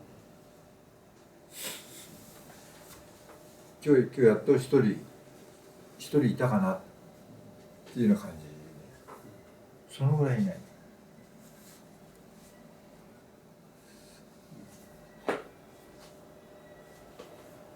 だからともかく僕は非常に大事っていうのも、もう来妃のすごさっていうのはこの中間層っていう形で、もうその仮面をかぶり体裁を整え心の鎧で身を固め虚飾やその虚礼をですね生み出さざるを得ないということをばっかりやってる人間の姿ですよね。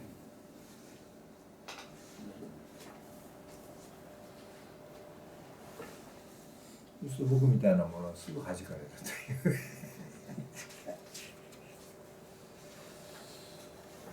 本当現実に日本のその育児っていうところまで遡っても母子関係っていうのは相当希薄になってますよね。産んだ後やっぱりすぐ預けて、っていうふうに、なってますから。これ全然関係ないんですけど、高千穂の夜神楽をこの間ね先週見に行って延々と同じパターンで続くんですよ。それがね10分15分仕事やってるのかって。だから現代人からするともう飽きるんだけど、この人たちこういうことをこう延々とやり続けるっていうですね、すごいっていうのが逆に言うとそういうふうにして自分たちの行動をこう律してたのかっていう、まさにこの神とねこう出会っていくとき、これはちょっと驚いたんです。だからほとんど12時間18時間ぐらいですか。踊りっぱなしですか。ちょっとよろしいですかね。逆算のところに固まっているので、その449のところで上段のところを読んで、それでその妥当性をどう考えているかっていうことを伺いたいんですけどね。同じことですけど、何度も読みますけど、448の下段から449の上段のところですね。また胎児と乳児に対して母親の子宮や乳房は乳房がたっぷりとした育成や授乳が可能なためには、母親が夫との栄養的な関係で性器性欲的に充足していることが必須の条件になる。そして性器性欲的な充足をもたらせるためには、ライヒがオルゴンエネルギーと名付けた生物生命エネルギーが豊かに存在し流動していなければならないと考えられる。私はライヒの性器性欲論で自分の思想を構成しているので、そうで基本的にこの考え方に関しては同意してます。でその上で私はすごい基本に止まってるんです。そのフロイト・ライヒってことで言えば、中の議論はちょっと別ですけど、したがって私はもうこの考え方、つまり性器性欲論でその男女関係を構成する以外に、いわば心的な傷っていうものをなくすことができないと私は考えています。でもちろん私は70年代後期に自己思想を作っているので、この関係に関しては作っているので、それ以降の展開に関しては本当にもう分かりません。よく分からない。どういう展開なさっているのか、その来妃以降です。来妃の積性欲論がどういうふうに展開されているのか、止まってしまって証明したのかっていうのは分からないが、これがいわば理論的な達成で、ここに立つしかないと思ってるんですね。でこれはもう実践の課題だ。スマート・フロード・ライフのライン経由でいけば、もう理論的な立場が示され、かつ理論的な解決も示されている。いわゆる権威主義的な性格、鎧をかぶった性格性欲、鎧をかぶった性格に関する、それを解放するためには性性欲を重視するしかないと。もうすでに理論的に解決し、しかもそれは実践の課題になっているわけだから、それに対して何らかの改定が合うというのは私はこの間勉強しないけども、そういうのは私は知らない。そうすると、いや来妃以降の展開に関して私はよく知りませんから、そうすると私はこの考え正しいと思ってここに止まってるんですけど、これ以外の展開の仕方ってのはあるんでしょうか。どうなんでしょうか。つまりここでは原料化以前ということを限定した上で、心的な傷をその形成の理由を分析し、理論的にですよ、フロイト・ライヒのラインで、かつ回答も与えられている、理論的な分析もなされ、かつ回答も与えられている。これは私は真理だと思っているので、真理っていうのは別に真理だとして現実は全然そうなってない。なってないけども、あとは実践の課題ですから。で実践の課題じゃないと思うよ。観念の問題だと思う。まあそれは私は観念の問題でも同意しますけど、これ自体に関する吟味っていうことに関して山本さんはどう考えていらっしゃいますか。これ僕個人的にいや個人じゃなくてこれ今吟味してるわけだからこの現代における心的な傷に関するね、ロイとラインのラインにおけるね、理論的な分析と解決策に関してはどのように、私はこれに関する議論は全くないんです。いやそ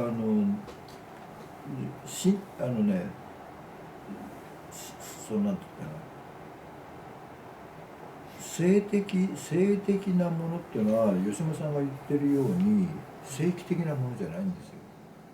やっぱり対元素なの。だからやっぱり性の幻想なの。だから極端な言い方すると、性的な交渉もなくとも対の幻想っていうのは持てるんですよ。ね。だけどその対的な幻想がまさにその純粋な形で構成されていくには、その性のエネルギー、つまり正規結合的なエネルギーというのが大きなエネルギーを持つということは事実だ、ね、はい、でもそれはここのあれが言ってるように必ず虚霊虚色教の世界に引きずり込まれる。それはっていうのはその純粋なエネルギーなり生のエネルギーなり追元素なり、それを僕は対関係って言い方をしている。つまりその2人の人間が社会的な場で生きていかざるを得ない時に社会的な拘束性や規則性をどうしても引きずってくる。でその時このライヒが言ってるこの文明の中間層の状態に必ず直面する。それは、まあ、今はそれ103に限定しているので、あれですけども、だってそういう総合的な関係性でしか性の問題って考えられないですよ。ここだけで正しいっていうふうにならない。やっぱり最も人間の本質的なところだと思う。もちろんそうですけど、少なくともここで言われているライヒの身体の基準に関する分類分析っていうのはその限り正しいと思っているので、間違その吟味っていうのは当然理論的な限界を示すわけなんですから、問題点はこうですか、今の理論で言うと、いわゆる追元総論がないってことですか、もし問題があるとすれば。そうだね。まあそれはできるだから逆に言うと追元素をぶち壊していく共同元素の強烈さというものを大表は深刻な問題として考えている。それでそこの問題だけに関して言えば、今の、臨床心理学っていうかカウンセリングだとかそこの世界でもそこはやっぱり、理論的な文脈はないんだけども、子供を産む母親が安心で安全な情緒の中にいないと、メンタルな問題っていうのは解決しないっていうのは、当たり前になってる。それが一番重要な問題だなっていうのは、それはこの文脈のそこだけを取って臨床心理学っていうのは今そこを問題にしてるって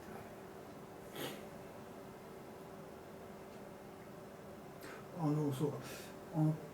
追元総論がないっていうのは確かに理論のフレームの問題ですから、こうもう少し逆な角度を変えると正規性欲的な関係、そうね、正規性欲と使ってるから一応言えば、正規性欲的な関係というのは追元素の基礎になるというふうに考えなきゃなりませんよね。一応そういう構成できますよね。できない。正規性欲なんてただ補足的なものでしかない。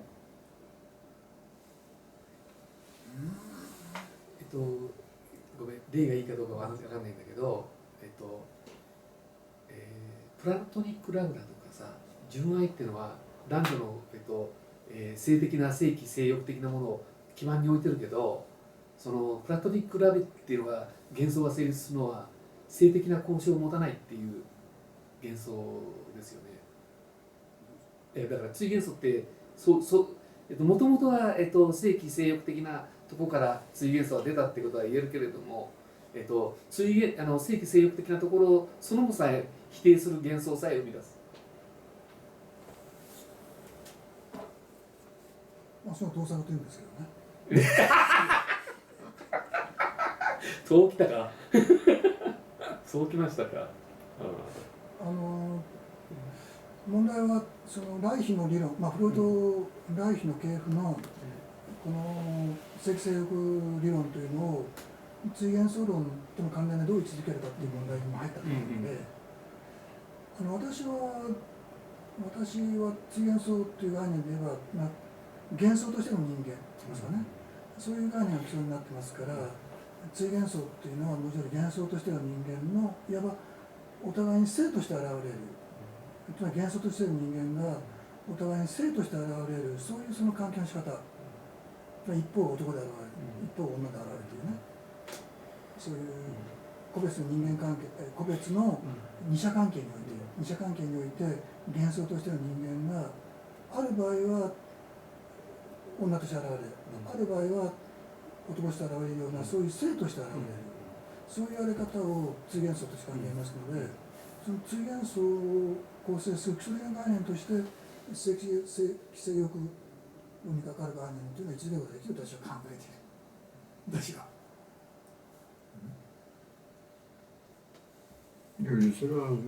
個々人自分のポジションでいいけども、そうね、その通りね。一応好みの話はそっちに入ったから。本質的に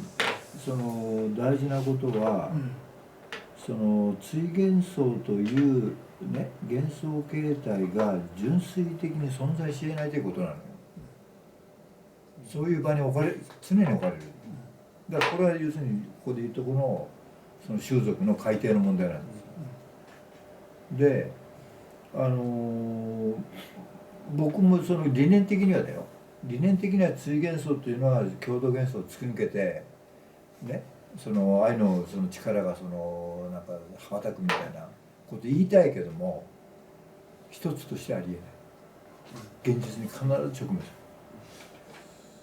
でその時に正規的な形での充足でそこの問題突き抜けられるかというと、それ突き抜けられない。別な言い方をすると正規的な充足でごまかし合うということをやるだけになるんですね。これは女性の側からすると完全に、これもはっきり僕言われたけども、女性の論者からね、男は日々妻をレイプしてるっていうの分かってるかって。今の議論で言うとですね、大事なので丁寧にいきますとね、103の原料界以前の9のところだけに限定すると、今言った治療のロジックはこの後なんですよ。一つはまず習俗の改定の問題だけど、どうするかというと、ユダヤキリスト教的な習俗で割礼や陰核切除をやめるということですね。次に正規性欲的なそういう浄土の交換を行うという、この道筋ですよね。でもちろんこの道筋だけでは足らない。なぜならキリスト教的な習俗における割礼や陰核切除をやめたとしても、別のいわば文化的な人間関係の形成に関する力が働くから別なんですね。したがって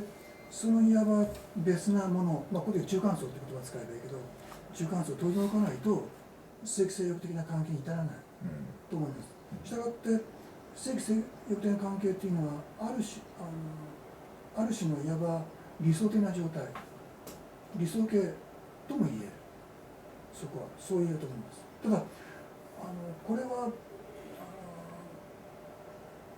だから正規性欲的というよりも愛と生命の充足でしょ。そう言った方が分かりやすいよ。正規性欲って言ったらもうオスとメスの性行為を指してるように聞こえるんだけど。僕はこの間も言ったよね、今のポルノに驚いてるのね。だってあれね、完全に全く関係ない男と女が、あるいは女同士が男同士がさ、あれ完全に充足してるよ。あれね、かつてのロマンポルノのその演技のアハアハじゃないわね。ですね、今の問題ですけどね、非常に重要な両問題があって、充足というのを、もっと言えば端的には充足とは何かという問いになるんですけど、あるいは充足を感じるとはどういうことなのかという問題になるんですね。でこれはですね、非常にその重要な問題を提示していて、というのは感情というのは実際に感じる以外に存在しないわけですから、感情の概念と実際の感情は別ですので、そうすると充足の場合もそうですよ。充足の概念と実際に充足しているかどうかということを、それをまた区別しなきゃいけないですね。いや、だからその区別がなくなってるんだと思う。ポルノの世界。すみません、行く前に、そうするとじゃあ充足っていうことを感じるっていうことを、もっと言えば感じるってことを感じることなんだけど、ある感情を持つということ、そのいわば度合いですね。その度合いをどういうふうに考えればいいのかっていうのが非常に大きな問題なんです。感情の度合いの問題、それは充足っていう言葉概念から議論が来ているので、それを延長しますとね、拡張しますと、いわゆる喜びとか悲しみとか、そういったいわばそんな難しい問題じゃない。いや難しい。いや、ポルノ的充足だよ、単純に言えば。ポルノ的充足はなされてる。それでそのポルノ的充足を、要するにそれは単なるポルノだっていうふうに処理するのかね、人間の本性的なものだって処理するのかっていうのはあるよ。それポルノ的な充足はもう、追幻想っていうより個人幻想でしょ、ほとんど。そうでもないですね。そうですかね。あれはね、僕ちょっと本当に驚いてる。でしかもね、女性綺麗だよ。問題はそれちょっと待ってください。問題に戻してね、つまり理想状態を病出できる病出っていう問題があるんですよ。つまり治療という時にはですよ、ある一定の理想状態を想定した上で、それから見て治療者になるわけですよね、治療という行為が。でここの論述っていうのは明確に治療ということは述べてませんが、まあそういったその文脈で読まないと読めないわけですね。というのはその心的な殺害か心的な傷といったわけだから、じゃあ心的な傷がないそういった状態が理想状態なわけですから、そうすると心的がないそういった理想状態というのは一体どういう状態なのかっていうことですよね。でここでもその理論の道筋で言うと、性格を持つことはこれは心的な傷があることだってなって、性格を持たないこと、これがやっぱり一つの理想状態なんだけど、じゃあ性格を持たないそういう理想状態における人間の振る舞い方ってのは一体どういう振る舞い方なのかっていうことが明確にされないと、それはさっきの愛となんだっけ。いやまあそうなんだけどね、そうするといやこの論理の道筋っていうのが理論的に妥当な形で構成できないわけですよね。で少なくともここで言われている限りでは明確なのははっきりしてますよね。どういうことかというと、ユダヤキリスト教的な心的な傷を与える手法は取らない、具体的には割礼とか因果切除という方法は取らないということ、そこははっきりしている。そしていわば性欲的な欲望の充足ということを、それを行う。だからその時にね、決定的に欠落している問題は何かというとね、女とは一体何かっていう問題なのね。で、女とは何かっていうところを媒介に入れない限り、その問題は全然解けない。わかります。私もそこはそう思います。で、この女とは何かっていうところの議論の中で、要するにそのレズビアンじゃない、フェミニズムのね、特にフレンチフェミニズムだけども、フレンチフェミニズムの議論というものとラカンの女性論、わけのわかんない図式、これが正確にきちんと理解されて、そして正規的充足であるとか愛だとかポルノだとかっていうようなことを吟味していかないとね、このフロイトとのそのライフレベルじゃダメなんですよ。で、吉本さんの追幻想論を踏まえながらそこをやんなきゃいけない。それをで追幻想論をそこを踏まえないと乱行的状態が自由恋愛だみたいなこんな話になっちゃう。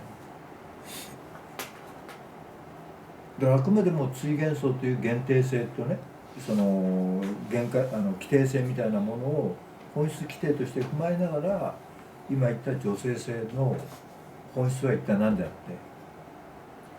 てやんなきゃいけない。だからポルノ論争もゲール・ルービンのポルノ支持っていうのはすごいからね、女性の側からの支持。女とは何かっていう問題、男とは何かっていう問題もあり、性とは何か。いや、男は何かなんて全然問題じゃない。全然問題じゃない。そんなものはもう男とは何かって問題じゃないんですよ。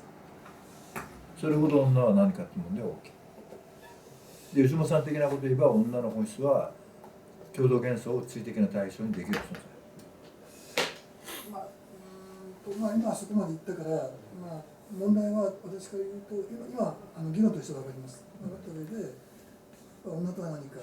それでね、性とは何かってことです。でその時にその相手の女性なり妻なりが男にと同調してると思う時は、絶対にその女性は抑圧を受けてる。これも絶対に出せない。で当人の男の方はそれを幸せな家庭だと勝手に思い込む。これ僕はもうちょっと本質的な言い方すると、僕の女房は非常に僕のことを立てるね、相当な横方ですよ。だけど関係はうまくいっていくよ。だけどそれを男はいい気になって、それでこれは妻に愛されてて幸せな家庭なんだってみんな思い込んでる。今度これはもう大間違い。私それも同意しますけど。これは大間違い。いや、そこも同意しますけど、でもね、でもねって言いたくなるのは、そこはもう男は知っていかないと。いや、いいです。追元層そのものって何かっていうと、一対の、男女が、の2人だけの閉じたつながりであると同時に、束縛でもありますよね。それでだからそういう世界だからこそ、その束縛の仕方は一つ間違えば支配非支配の世界にもなりうるし、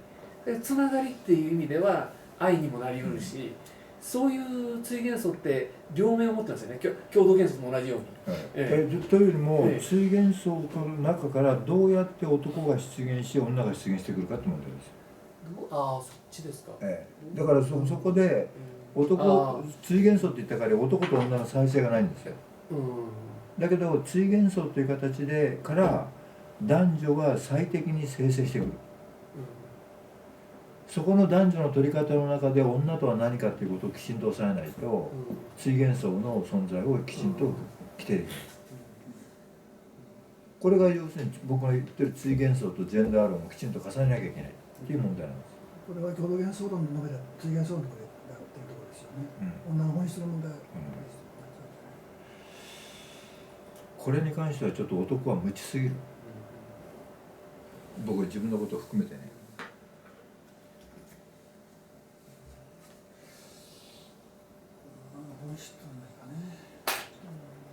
ラカンの図式が本当に分かんないもん。それでそれをロ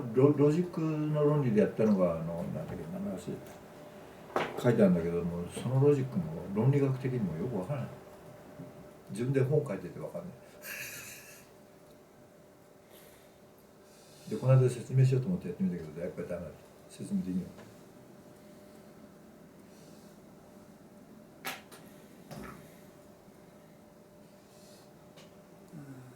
それでね、本当に純粋な形での追元素的世界っていうのが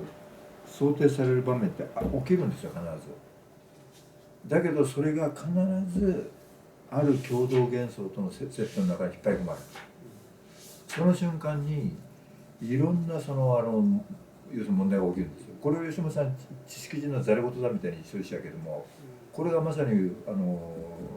ライヒで言うと中間層の問題なの。それが必ず入る。それはなぜかというと単純で2人は社会生活を送らなきゃいけないから、これもう絶対に起きるんですよ。これもう起きるなったって起きる。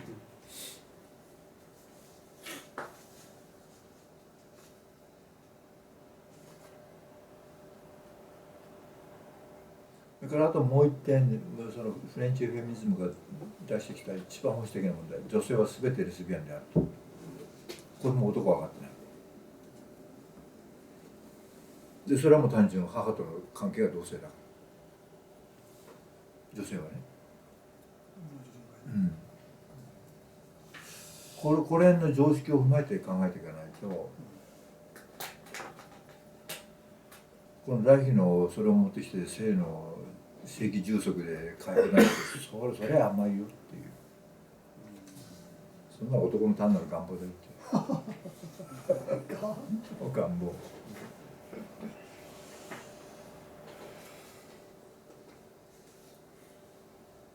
それね、一番最初言われた永畑美智子さんから言われたんだ。あなたたち男って奥さん幸せにしてる、あるいは恋人を幸せにしてるつもりでしたけど、ほとんどレイプよって言われて、と思って。それちゃんと論理的に考えていくとほとんどそうなのよ。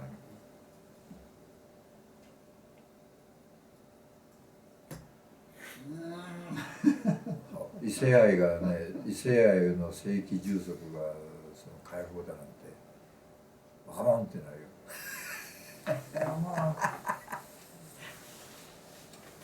そこはフェミニズム論ではする問題でもあるからね。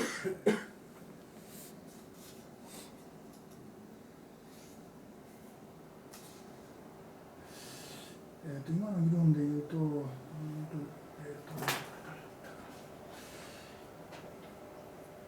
ンターコースって本がありましたよね、インターコースね、道県。あれは今の言えば極論として極論だと思うんですけど、そこは言ってますよね。もうフェミニストのそういう人たちの優れた議論ってみんな極論ですよ。その極論から見えてくる本質よね。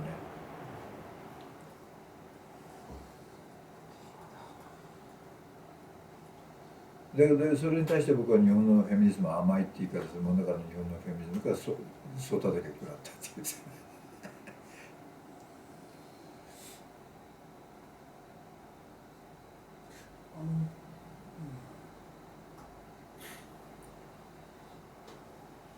だって僕から言わせるね、モ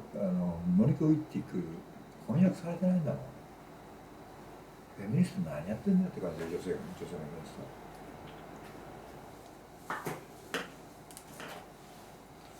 モニカ・ウィッティクを訳さずして女性の本質は語れないよ、絶対に。で、都合のいいものだけまたやってるとさ、そ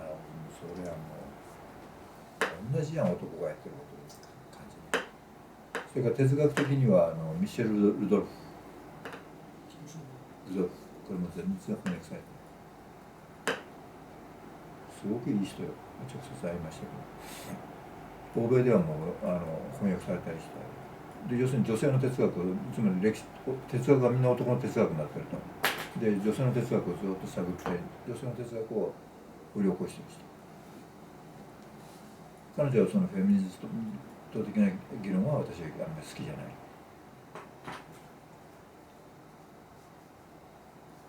上野千鶴子みたいなバカが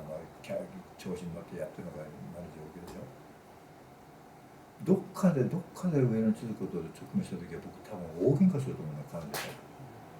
いい加減にしろお前ってマルク主義フェミニストがっつって何をマルク主義の男の面してどうになるかよなっていう感じですよね。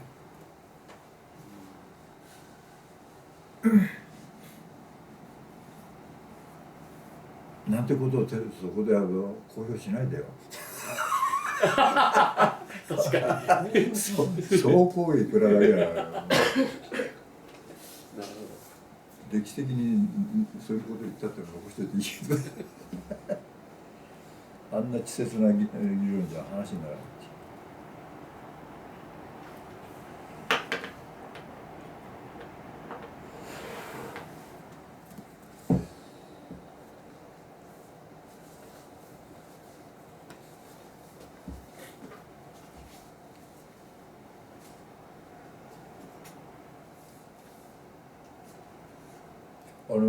リューサでさ、モニカ・ウィッティグの翻訳してよ。論文はほとんど。い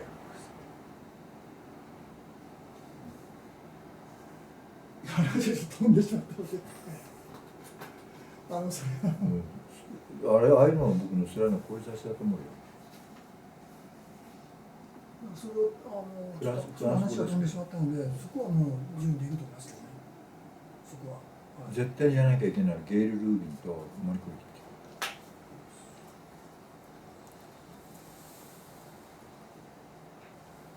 僕のあれ持ってる分厚いの。いや、私は持ってないです。持ってないの。哲学の先生哲学ですよ。そこに文献全部出て、身体とセックスの政治は一冊本になっちゃってるけど、そこに文献が全部出てる。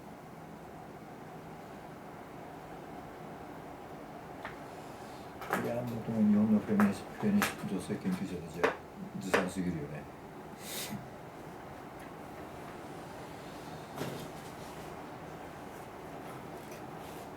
それで山本哲司やクリス・テーバーを勝手に恣意的に都合のいいように訳してとかなんつって攻撃してきてさ、読めよこの野郎って最低の勉強ぐらいしろよ。それですね、今103のところなので、103の一番最後、治療の問題でいくと、103の一番最後の459ページ、ここですけど、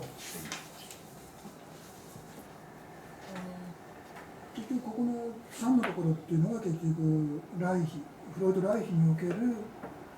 治療のですね、方法になるわけですけど、これですよね。出産したばかりの胎児に対して、母親の乳歯が生命エネルギーに満ちているままに提供されるかどうかが初言の充足問題の要だ。そのためには母親は夫との性器成功で出さなければいけない。でこれは私もここに関しては全く正しいと思っているので。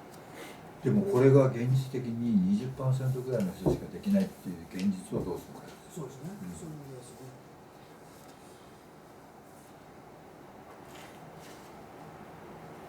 女性は 90%。でそうするとですね、先ほどの議論から言うと、これに対して付け加える議論からとすれば、それは先ほど言った女とは何か、まあ女の人は何かということであり、追元層から男と女とは形成される、そういったその理論というのを加味しなきゃいけないということですよね。そういうことですよね。で別な言い方するとフレンチフェミニストの人たちが単純に追元層論という概念をちゃんと使って議論するとそこは深まる。日本の側はできないと。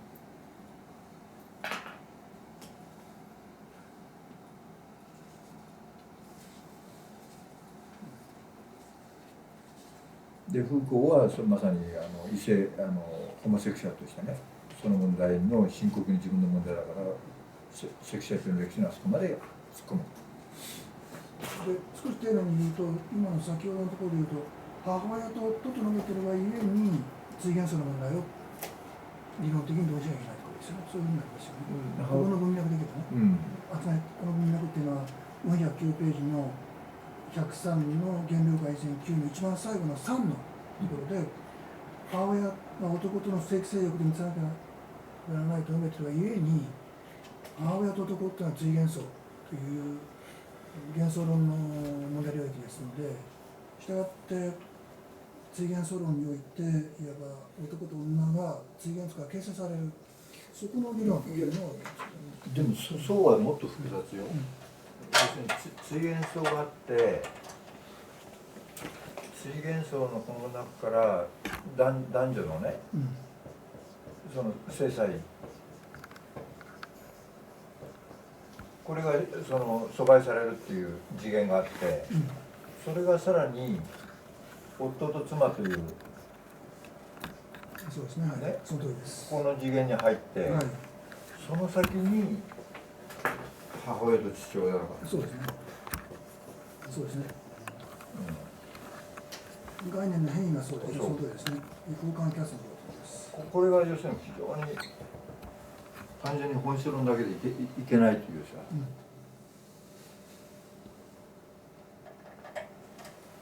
で僕はこういうここまでは本質論だと思ってます。こっちはもう社会論なんだよね。そうやって区別するわけですね。男女の性差異までは本質的な自然差異というのが入ってくるから。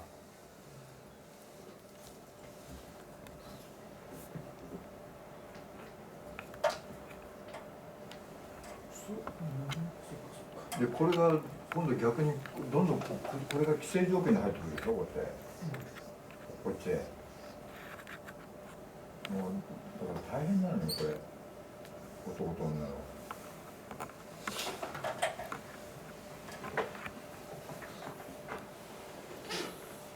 でもっとちょっと言っちゃうと、この最大の犠牲者は子供だよね。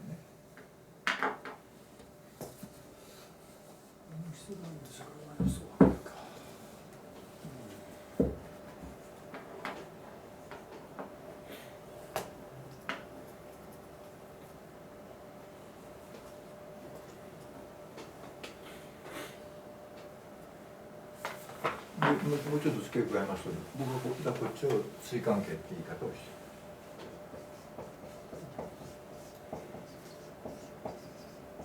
っちが追元。で追元層は2人には無限に開かれてるけど、社会や対共同幻想に対しては閉じられてる。だけど対関係は逆で、2人の間では限界づけられてるけど、社会に対して開かれちゃう、共同幻想に対して開かれちゃう。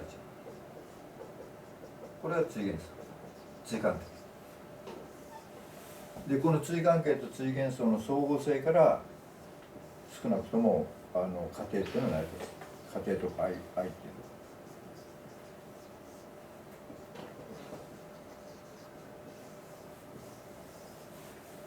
というふうに考える。でこの対関係を上手にやれると対幻想を壊さないで済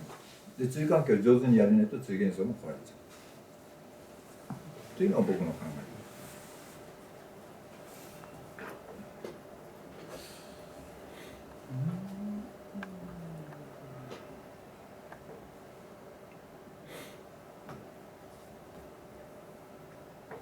それはもう吉本さんを踏まえるとこうなる。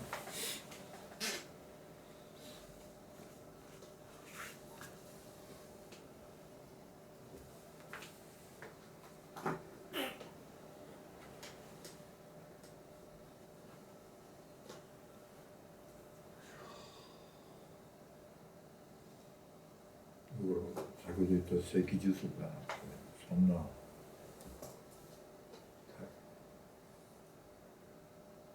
それからあとギデンスが親密性っていう概念を使ってやってるでしょ。でそれはなんだっけ、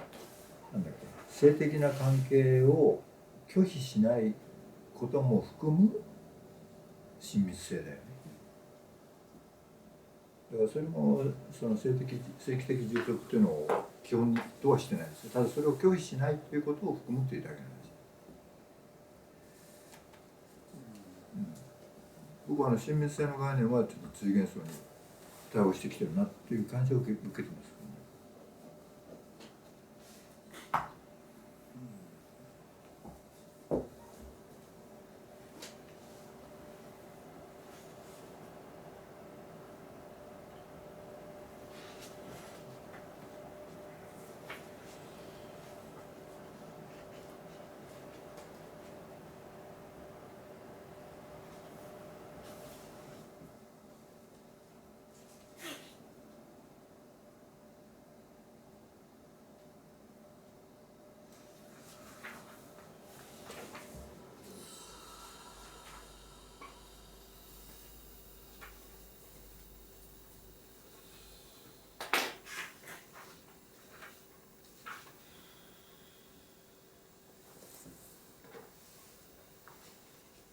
それでさらに二世愛で同性愛が入ってきて、レ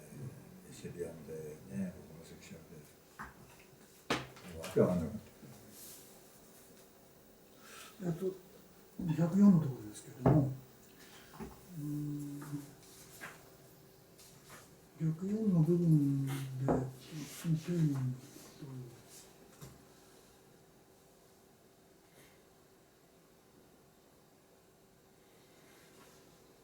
まとめたところでいいですかね。461ページ上段の部分で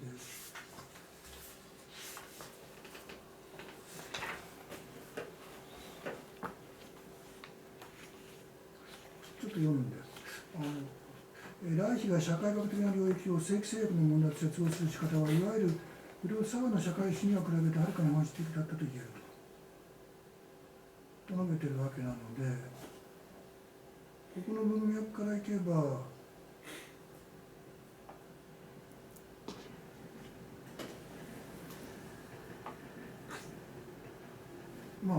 最もそのこういうふうに、一応ここに述べたところで言えば社会学的な領域と正規制約の問題を接合するということを最も来妃が適切に行ったと、そう述べて、それでただし問題はあれですよね、オルゴエネルギーに関してはここは批判的に述べてるわけですよね。実態はないですよね。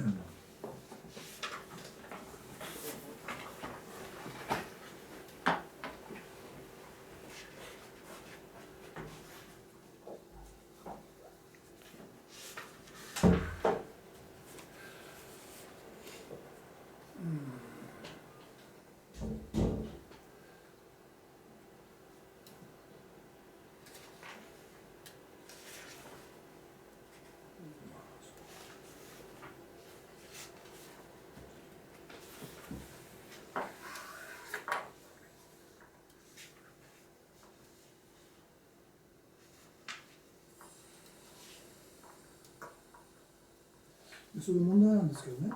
この464ページのところで、ここのところをちょっと読んで、上段の第2パラグラフですね、3段第3番。来賓によれば正確な構造は生命エネルギーの利用の仕方を見れば、酸素をで考えできる核と中間圧と表層だと述べてるんですけど、この考え方に関しては山本さん、どういう立場なんでしょう。いや、単純にその中間層の位置の地獄をね、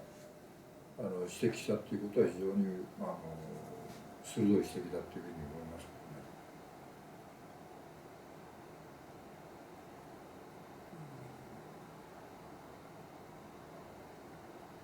けどね。だからこの性格論っていうのは個人性格論じゃないじゃないですか。文明的な性格論であってね。でそれをみんなこう見ちゃってるんです。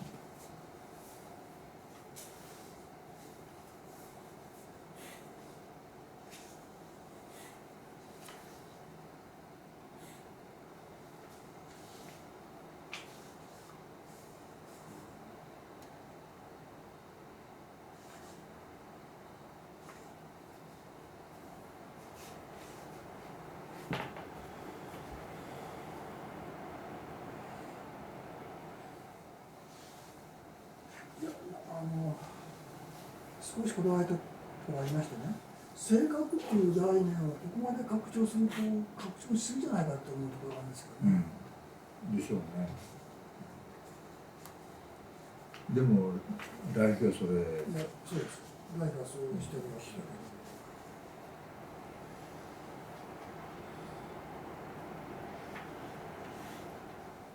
ど。吉本自身もここでは非常に慎重な言い回しで、単純ないわば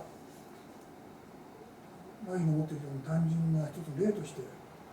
性格概念、性格理論を出しますよね。ということは吉本自身はここの来賓の性格論に関してはある種のいわば単純化っていう理論的な評価付けがあるということで、それをどう高く評価してないということと思いますよ。なのになんでこんなに長ったらしくね、民謡ばっかりしてるね。い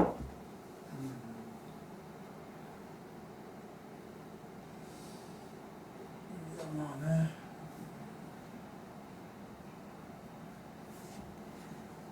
だからちょうど来賓ブームみたいなのがあったからそういう規定性を受けたのかなって感じはありますけどね。私も性格っていうのが神経症だってところまではそこまでは概念的に難しいんじゃないかと思ってましたので。でも本当にそうじゃん今現代社会みんな性格そうじゃん。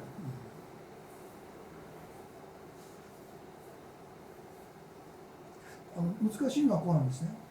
問題は性格がない状態っていうのは一体どういう状態なのか。そうですか。いや、そうすると個性があるとか個性が強いとかね、性格概念の問題になると思うので、いや性格を持っていることが神経症だったのはこれは。そうだよ。だから性格持ってないからちょっと話をですね、102からの議論でいきますとね、ユダヤキリスト教的な手法である割礼とか陰格設置を行わないというですね、そういう文化であれば、一応可能性としては性格という神経症にならないわけですよね。そうすると、ではそういう文化における性格っていう神経症を持たない人間の振る舞い、ビヘイビア、こういう仕方って一体どういうこう見方なのかな。私はそこはよくわからないんですけど。別の言い方するとね、地幻想的なものを阻害されてくると僕にも性格が浮き上がってくる病的に。でもそれをなくすと、性格をなくすとそれはスーッと解消される。そこは僕すごいよくこれよくわかります。でそれはフロイト的な死の本能であるとかね、自分を傷つけるとかね、処罰するとか、そういう行動形態に出てくる。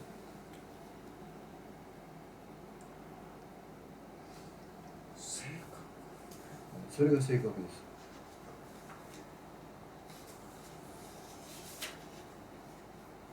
だから逆に言うと僕なんかは性格破綻者と言われるわけでしょ。そうなんですか。そう見てませんみたいなね。奇抜さんたちぐらいだよ。山本なんかと近づくなって高橋純一なんかもしょっちゅう言われてるんですよね。だからまあでもここでのね、ここでのその文脈の中で言うと、性格っていうのはなんだっけ、ユダヤキリスト教的なことにあって、出てくるっていうことだから、まあ人を事例として出てくるということは447ページのね、心的殺害によって人間がどういうふうに、出てくるかって447ページの下段の下から一番最後の段落ですけどね、はい、この心的な殺害は尻込みとか萎縮とか内向性とか諦めとか不能とか無欲とか鈍感とか無関心、こういった人間を生み出すということはい、です。そういうことです。その通りです。でそれと性格っていうのは、そこが性格とは何ぞやっていう問題になってくるから、そこが難しくなるよね。学生運動の時に起きたすごいシンボリックなことなんですけども、相手の敵対党派の人間をもうこんなになってうずくまって、それで無抵抗状態なのに蹴飛ばすはね、殴るはやるわけよ。お前やめろこれってね。でそれをやめろっていうのは僕しかいないってことのおかしさですよ。黙って過ごしてるんですよね。そんなことはもう党派とかの問題じゃないじゃないですか。党にもうねやってるのともやめろ。それから電車の中で若いやつが酔っ払いになんか絡まれて頭きて酔っ払い殴りつける。そうすると周りの電車の人間みんな知らんと。ね、でその時僕はパッと言って言うことはもう単純なんですよ。酔っ払いのバカ相手にすんなよってこれだけですよ。それをね、君悪いことしちゃいけないよってこんなことやるからなるんで、酔っ払いみたいなバカ相手にしたっていいやないってやればスーッと引くんだよ。こういうことできる人間がいない。そうですね。これをやっぱりこういう状況になってるんでしょ。おかしいです。いや、その通りです。それは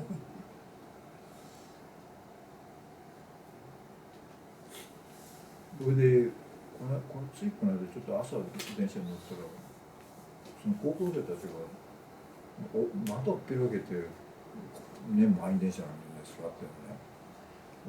大人たちがそれをじっと黙って見てるでしょ。その時僕電車の中で若いお前ら全部足閉じろ、あれを叩くのやろってこれができないんだもんまた。でこれ要するに教職やってるわけでしょ。それでその高校のどこの高校だって言わないわけです。高校生でそれみんな知らんぷりで、お前のところの高校があっても仲間でも知らんぷり。それでこっちにいるやつに「お前何高校だ」ってでその高校調べたら人に温かく親切とか言ったら校則がね。でもうそこ電話して校長で出てこいでお説教でそしたら何すると監視と見回りしますってこうなるんですよ。そういうことじゃないよお前ら。だから何か何がおかしい。ということをライフは見抜いてる。フロイトは見抜かなかったっていうふうにライフは文句言ってる。で吉本さん的にはそれはやっぱり減量改善の領域に引っかかるなと。その通りですね。そうなってます。いや、そうだ。そしたら面白い新宿駅とぼーっとしてたらどーっと近づいてきて「あんたヒーローだよヒーローだよ」って何の話ですかって「あんたこの間やっぱり救ってたやん」って話聞きません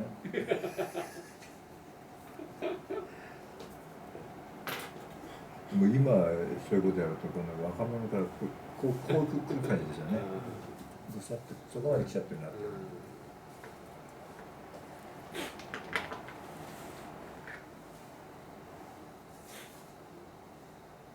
という人間に性格はありません。いや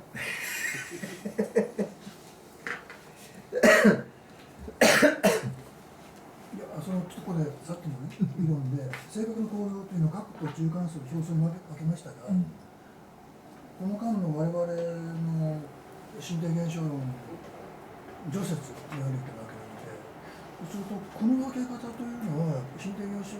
論除説を読んだ我々からすれば、いわば身体現象論の中にこれは一体どういうところに一例ができるか。純粋阻害の要するに社会的阻害。その生活の構造というのを、純粋阻害の中における社会的阻害と見るんですよ。つまり純粋阻害が社会的拘束性、歴史的拘束性を受けたときに登場してくる。だからそれをこの来史的に1000年というふうに言う言い方は僕はできない。あくまでも商品近代社会の構造だというふうに。だから江戸時代のその人間へのこう束縛形態と違うと思うんですよ。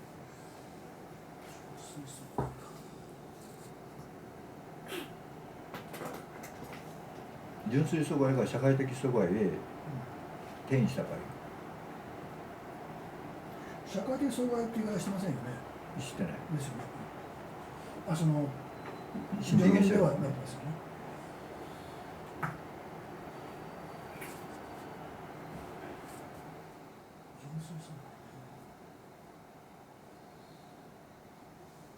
いわゆる性格論はないですよね、序論の中では。ないですね。ですよね。気質が出てくるわけですよね。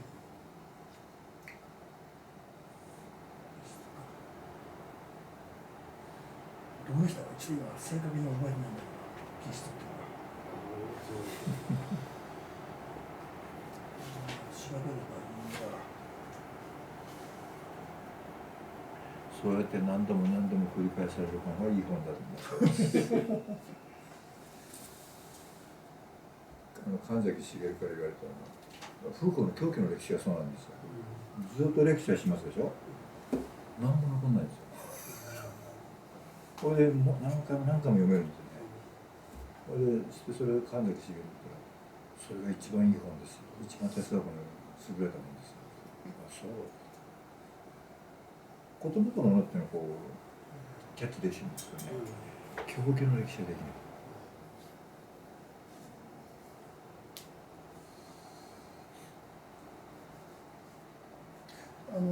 今の話で言うともう社会的阻害という時にも山本さんの量になっているので、一応吉本の除説に限定すれば純粋阻害、そこだってことですよね。だからここで言うとだから母子の母の関係、母との写像のあれです。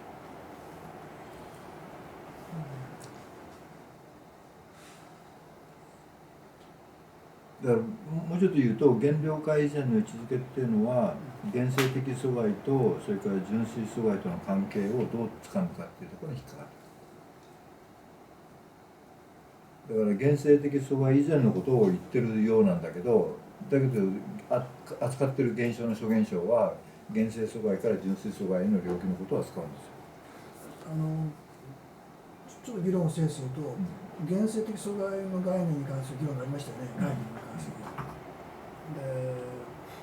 で、現世的阻害の構造の違いという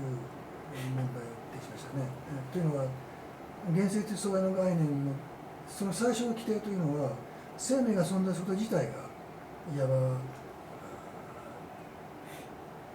対環界との関係で、いわば岩として存在していると。この領域をいわば現世的阻害と呼ぶわけですよね。したがって、それは身体現象における現世的阻害で、これは生命が存在するっていう限りの存在です。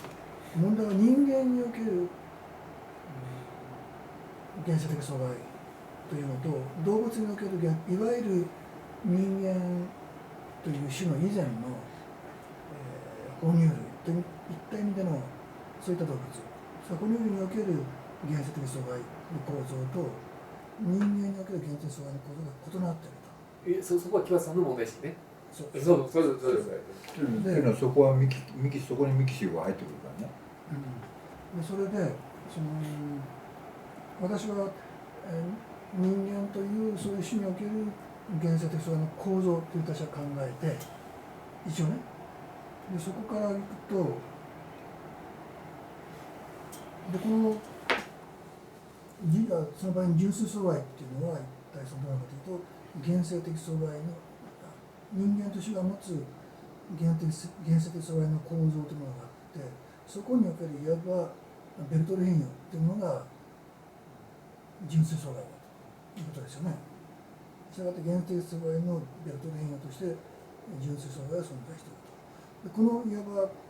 2つの領域を含めたものを身体現象と置いてこの身体現象は対環界との関係および身体との関係で領域が存在していると。でそうするとこの場合の性格の概念というのは今言ったいわば現世的阻害から純粋阻害のベクトル変容ここですねここに位置している。その純粋阻害から社会的阻害への別な段階。そういう意味で言ったんですね。山田さんそういう意味で言ったと。だから現世阻害があって純粋阻害がこうあるじゃないですか、でここへこう阻害されるじゃないですか、ここに歴史的な規定性っていうのはどう入ってくるかっていうね、そういう問題ですね。この問題はあるんだけども、僕はここのところの歴史的な規定性はつまり非常に歴史本質的な規定性なんですよ。その規定性はね。この規定が。でそれに対してこの純粋阻害が要するに今言ったようにその社会阻害されると、これは非常に歴史暫時的な規定性なんで、これ商品関係だとか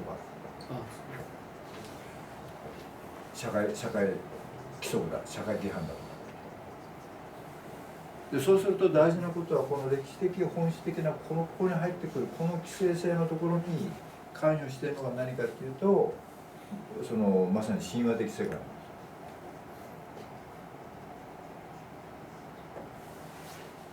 だからここのだからですから僕にとってはここは神になるここは物になる。でこの物から神への阻害の中で要するに古代のアマテラスはどう位置づいてね中世のアマテラスはどう位置づいて近代のアマテラスはどう位置づいてかっていうのはここに起きてくるものって考える。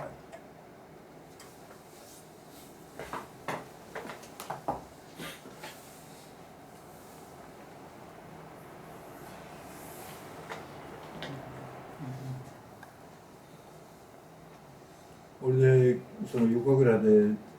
天津神がいないんだよ。本当にびっくりする。で一応形はねそのなんていうか普通の神とか竹三和とか出てくるんだけどそれは祭祀機能を持った人間であって登場してる神は全部国津神なの。これは大変なことです。で当事者たち全然気づいてない。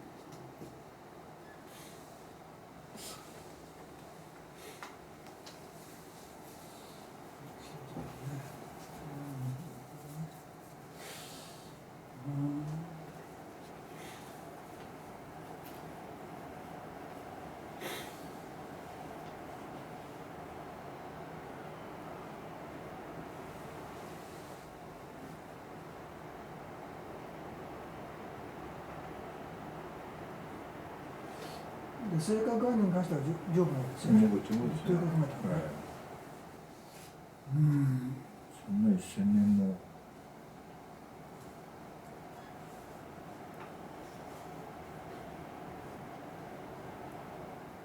だから先ほど言ってた日本はそこに日本が入っちゃうのはおかしいんじゃないのかっていうのは僕はかなり共鳴することです。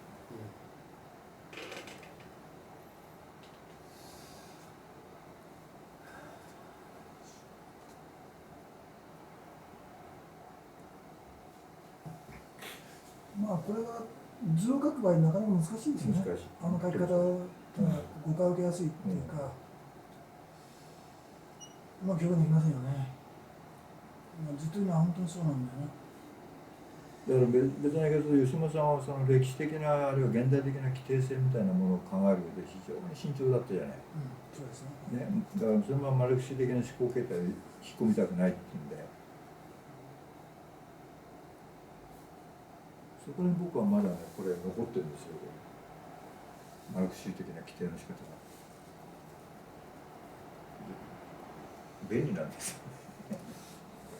不思議っていうか、問題はそのマルクスの経済学批判要項における経済批判除説の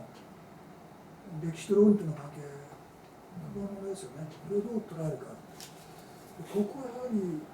理論的な考え方でいうと根本問題を出すんじゃないでしょうか。で吉本歴史理論というのは文字通りいわゆるですよ、段階論ですので、歴史的ないわば過去というのと理論の件ですね、構成の仕方というのが今対応関係になってますので、そこをどう考えるかだよね。今ここに話が入ったので、歴史的定性と社会との関係の話が入ったので、今の問題を論ずることができるんですけど、つまり歴史における理論と論理との関係の問題ですよね。歴史におけるっていうよりは理論における歴史と論理の関係っていうのがいいのかな。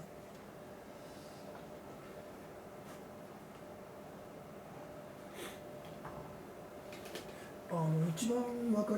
番わかりやすい例っていうのは資本概念ですよね。議論としてわかりやすいのは。一番わかりにくい。わかりにくいですか。そうですか。というのは資本概念っていうのは歴史的な過去から存在したという言い方をマルクスしてますよね。しかし歴史の過去から存在したが、いわば近代的な資本のいわば資本賃労働関係の下での剰余価値概念に関わるような資本の蓄積の運動に関わるそういう資本概念っていうのは近代に決されたものであるというふうに述べますよね。でもそれはもう本当に商品化された資本で、そうした上で理論における体系構成というのはいわば歴史的な段階というものをその順序で組み込むのではなくて、近代特有な資本の概念のカテゴリーの関係、資本の概念間の関係をそれを構成するものだと。したがって一番最初に概念を構成、資本の理論を構成する場合に一番最初に来る概念が歴史的に最初になるわけではないと。あくまでも資本といういわば概念の構成する体系の中における位置が最初なのであって、その最初に来るかといって歴史的に一番最初に来るわけじゃないという言い方をしますよね。それはマルクスの理論における歴史と論理との関係の問題、そういうふうにマルクスは説いてるわけですよね。でところが吉本の方の吉本における理論においてはどうもそれは歴史イコール論理で、論理的に最初のものは理論的に最初のもの歴史的に最初のものは論理的に最初であるというような理論構成を捉えているように思えると。いや僕の言い方だと吉本さん歴史的な規定性を極力排除するよ。歴史的な規定性を極力排除する。そこに足をすくわれないが足をすくわれないにも必死になってやってるって感じで、それによって見えてくるものと見失われるものがね非常に大きい。だから見えてくるものをこっちは生産的に拾って、その上で見捨てられたものをちゃんと諸関係には配置するっていうことをやんなきゃいけない。じゃあちょっと話をそこまでいかないでこの心的現象論に行くとね、原生的阻害との問題に関わるので、吉本心的現象論における原生的阻害や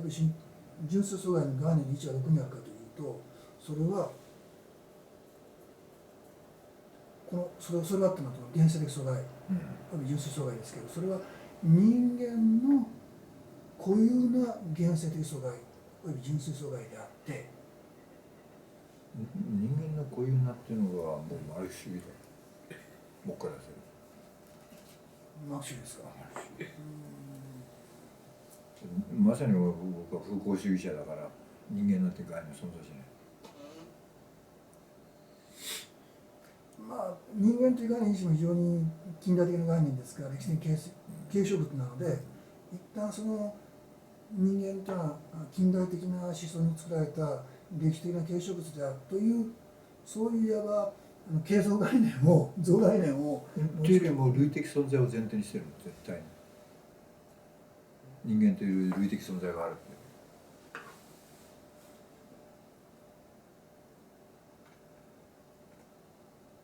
だから人間という類的な存在ってないんです。僕からすると歴史的に規定さに受けたそういったそれぞれの時代の人たちがいるわけで。いやその問題というのはその問題というのはこの問題その問題というのはこの問題として変換できるんですけど、この問題というのは、性における身体的な性差と文化的な性差との関係の問題にいわば変換できます、今の議論は。でも身体的な性差って何？ありますよね、当然。ないよ。ない。ほら、俺は男主義ないっていうのもうその時点で異性愛主義と男主義に入っちゃった。だから女とは何かっていうのをちゃんとやんなきゃいけない。身体的な性差がないんですか？ない。じゃあちょっともう一回問題を元に戻してね、人類という生物学的な種とね、人間という近代的な思想が作り出した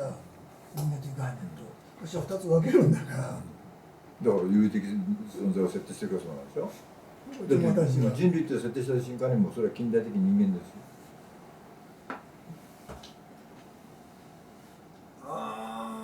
そこをいや私はだからマル主義だっつってんの。いや私はそういうマークスで構わないんだけど、そういう意味ではそういう意味ではね、そういう意味では私は構わないけども、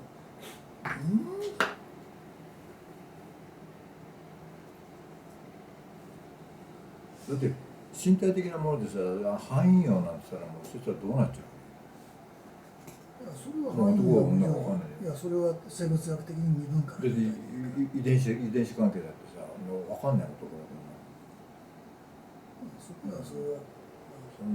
なのは一種の性差別になりますよ。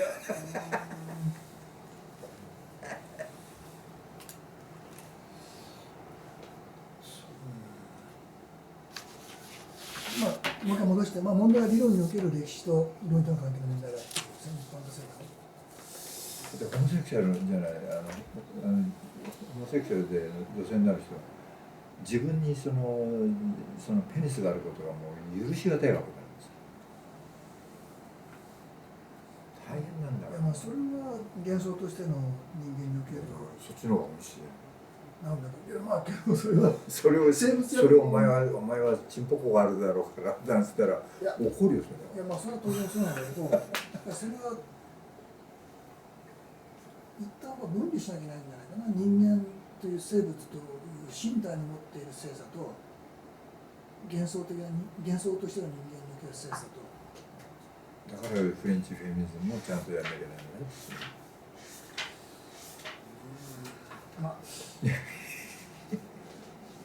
だってナンシー・チョドローがね、男と女のジェンダー性差が出るのが今言った母親との関係で同性で、それからその男はその母親との関係異性だって、これ言っただけで女性差別になってるんだもんね。もう当にも参ったわっつって、それで全部そこを修正するんだよ。でそれは何かというとその生物的性差を前提にしてたから。私は信じられませんけどね。信じられないっていやいやいうのは、もうちょうどはもうだから自己批判です。いや僕は同期に関しては批判的だからまあ話はそこはちょっといいとして、いや私はそこまで行くのはですね、行き過ぎだと私は思ってますので、批判の立場いやなんです。僕はそこまでいかないとその性的才能の問題って解明できない。そうです。ちょっと私はそこは勘弁してください。ちょっと一旦保留します。でちょっと問題戻して、歴史的定性の問題に行くんですけど、この場合の歴史的定性っていうのをもう少し今説明していただきたいんですけど、だからここはだから神の形態が変わってくる規定ですに一番シンボリックなの。ここの事件は。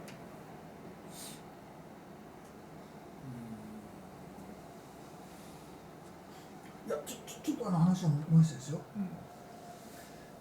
身体現象論、除説に限定した上で、身体現象論除説という理論的な作品の持っている、それに限定して、そこに歴史的定性というような概念を持ち込んだわけでしょ。その除説で書かれている身体現象のモデルを出した上で、それと歴史的定性というのを出して、いやこれはその本質論の次元で考えてるんだっていう言い方をしたわけですけど、そこをもう少しそのだって万葉集的心情と古今集的心情違うもん、同じ会話でもそれはこの意味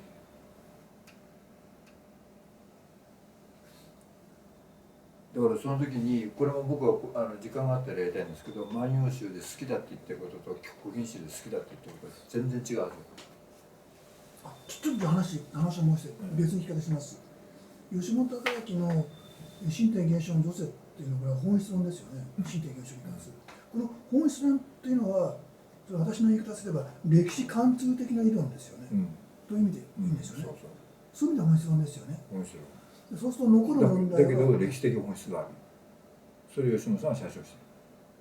その場合の歴史的本質っていうのは、その場合の歴史ってことで何言わんとしてるから議論だと思うんだけど、私はこう取りました。吉本の身体現象の除説っていうのは本質論だと。身体現象が本質論。しかもそれは歴史貫通的だと。かつそれが歴史的な理論だっていうのはどういうことかというと、それは現代において作られている、構成されている理論だと。そのスキームが各時代に使えるから。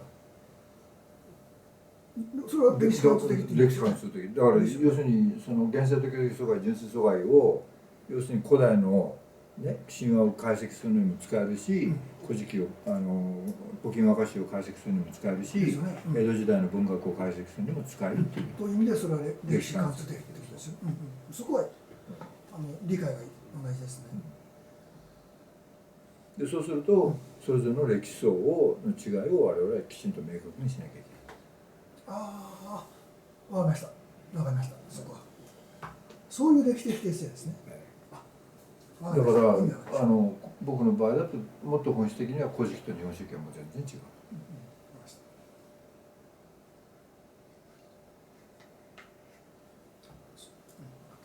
とするとこうですね、その場合の歴史的定性っていうのは身体現象論除説という歴史的な身体現象論に関する理論を各特定の歴史的段階、時代といいますね、段階に適用して、その時代の身体現象を分析した場合に、そこにおけるいわば歴史的な在り方、これを歴史的定性と言っているわけですよね。したがって当然歴史的な段階によって差があるわけですよね。そういうことですよね。わかりました。そうですね。でその時に複合的な言説なり言評を使うということを分析した方が階級関係だとか生産関係を分析するよりは正しい。でも今僕がやろうとしているのは物質性においては生産様式論を作り上げなければいけないっていうふうに思っています。じゃないと経済的規定性に勝てない。指摘物論。それが今度の僕の物質性の課題。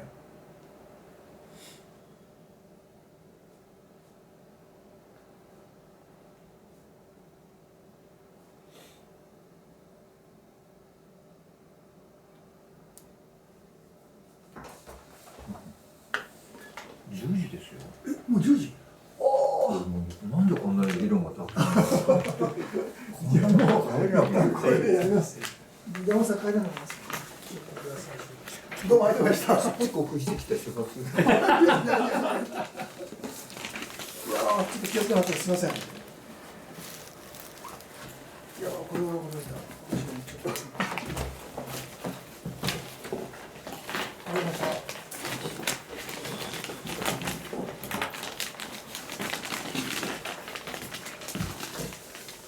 これ2月ですね。そうです、この2月です。 2月2月の第4ですから、日にちが今ちょっと。わかります。国使い持ってきた方がいいんですか？ 2月何冊か。あ、できれば韓国酒。もう31日に日本ができちゃったんで。じゃあ、じゃあいらなくていいですよね。 2月の22日、違う、2月の28日ですね。ちょっと日にちが。28日です。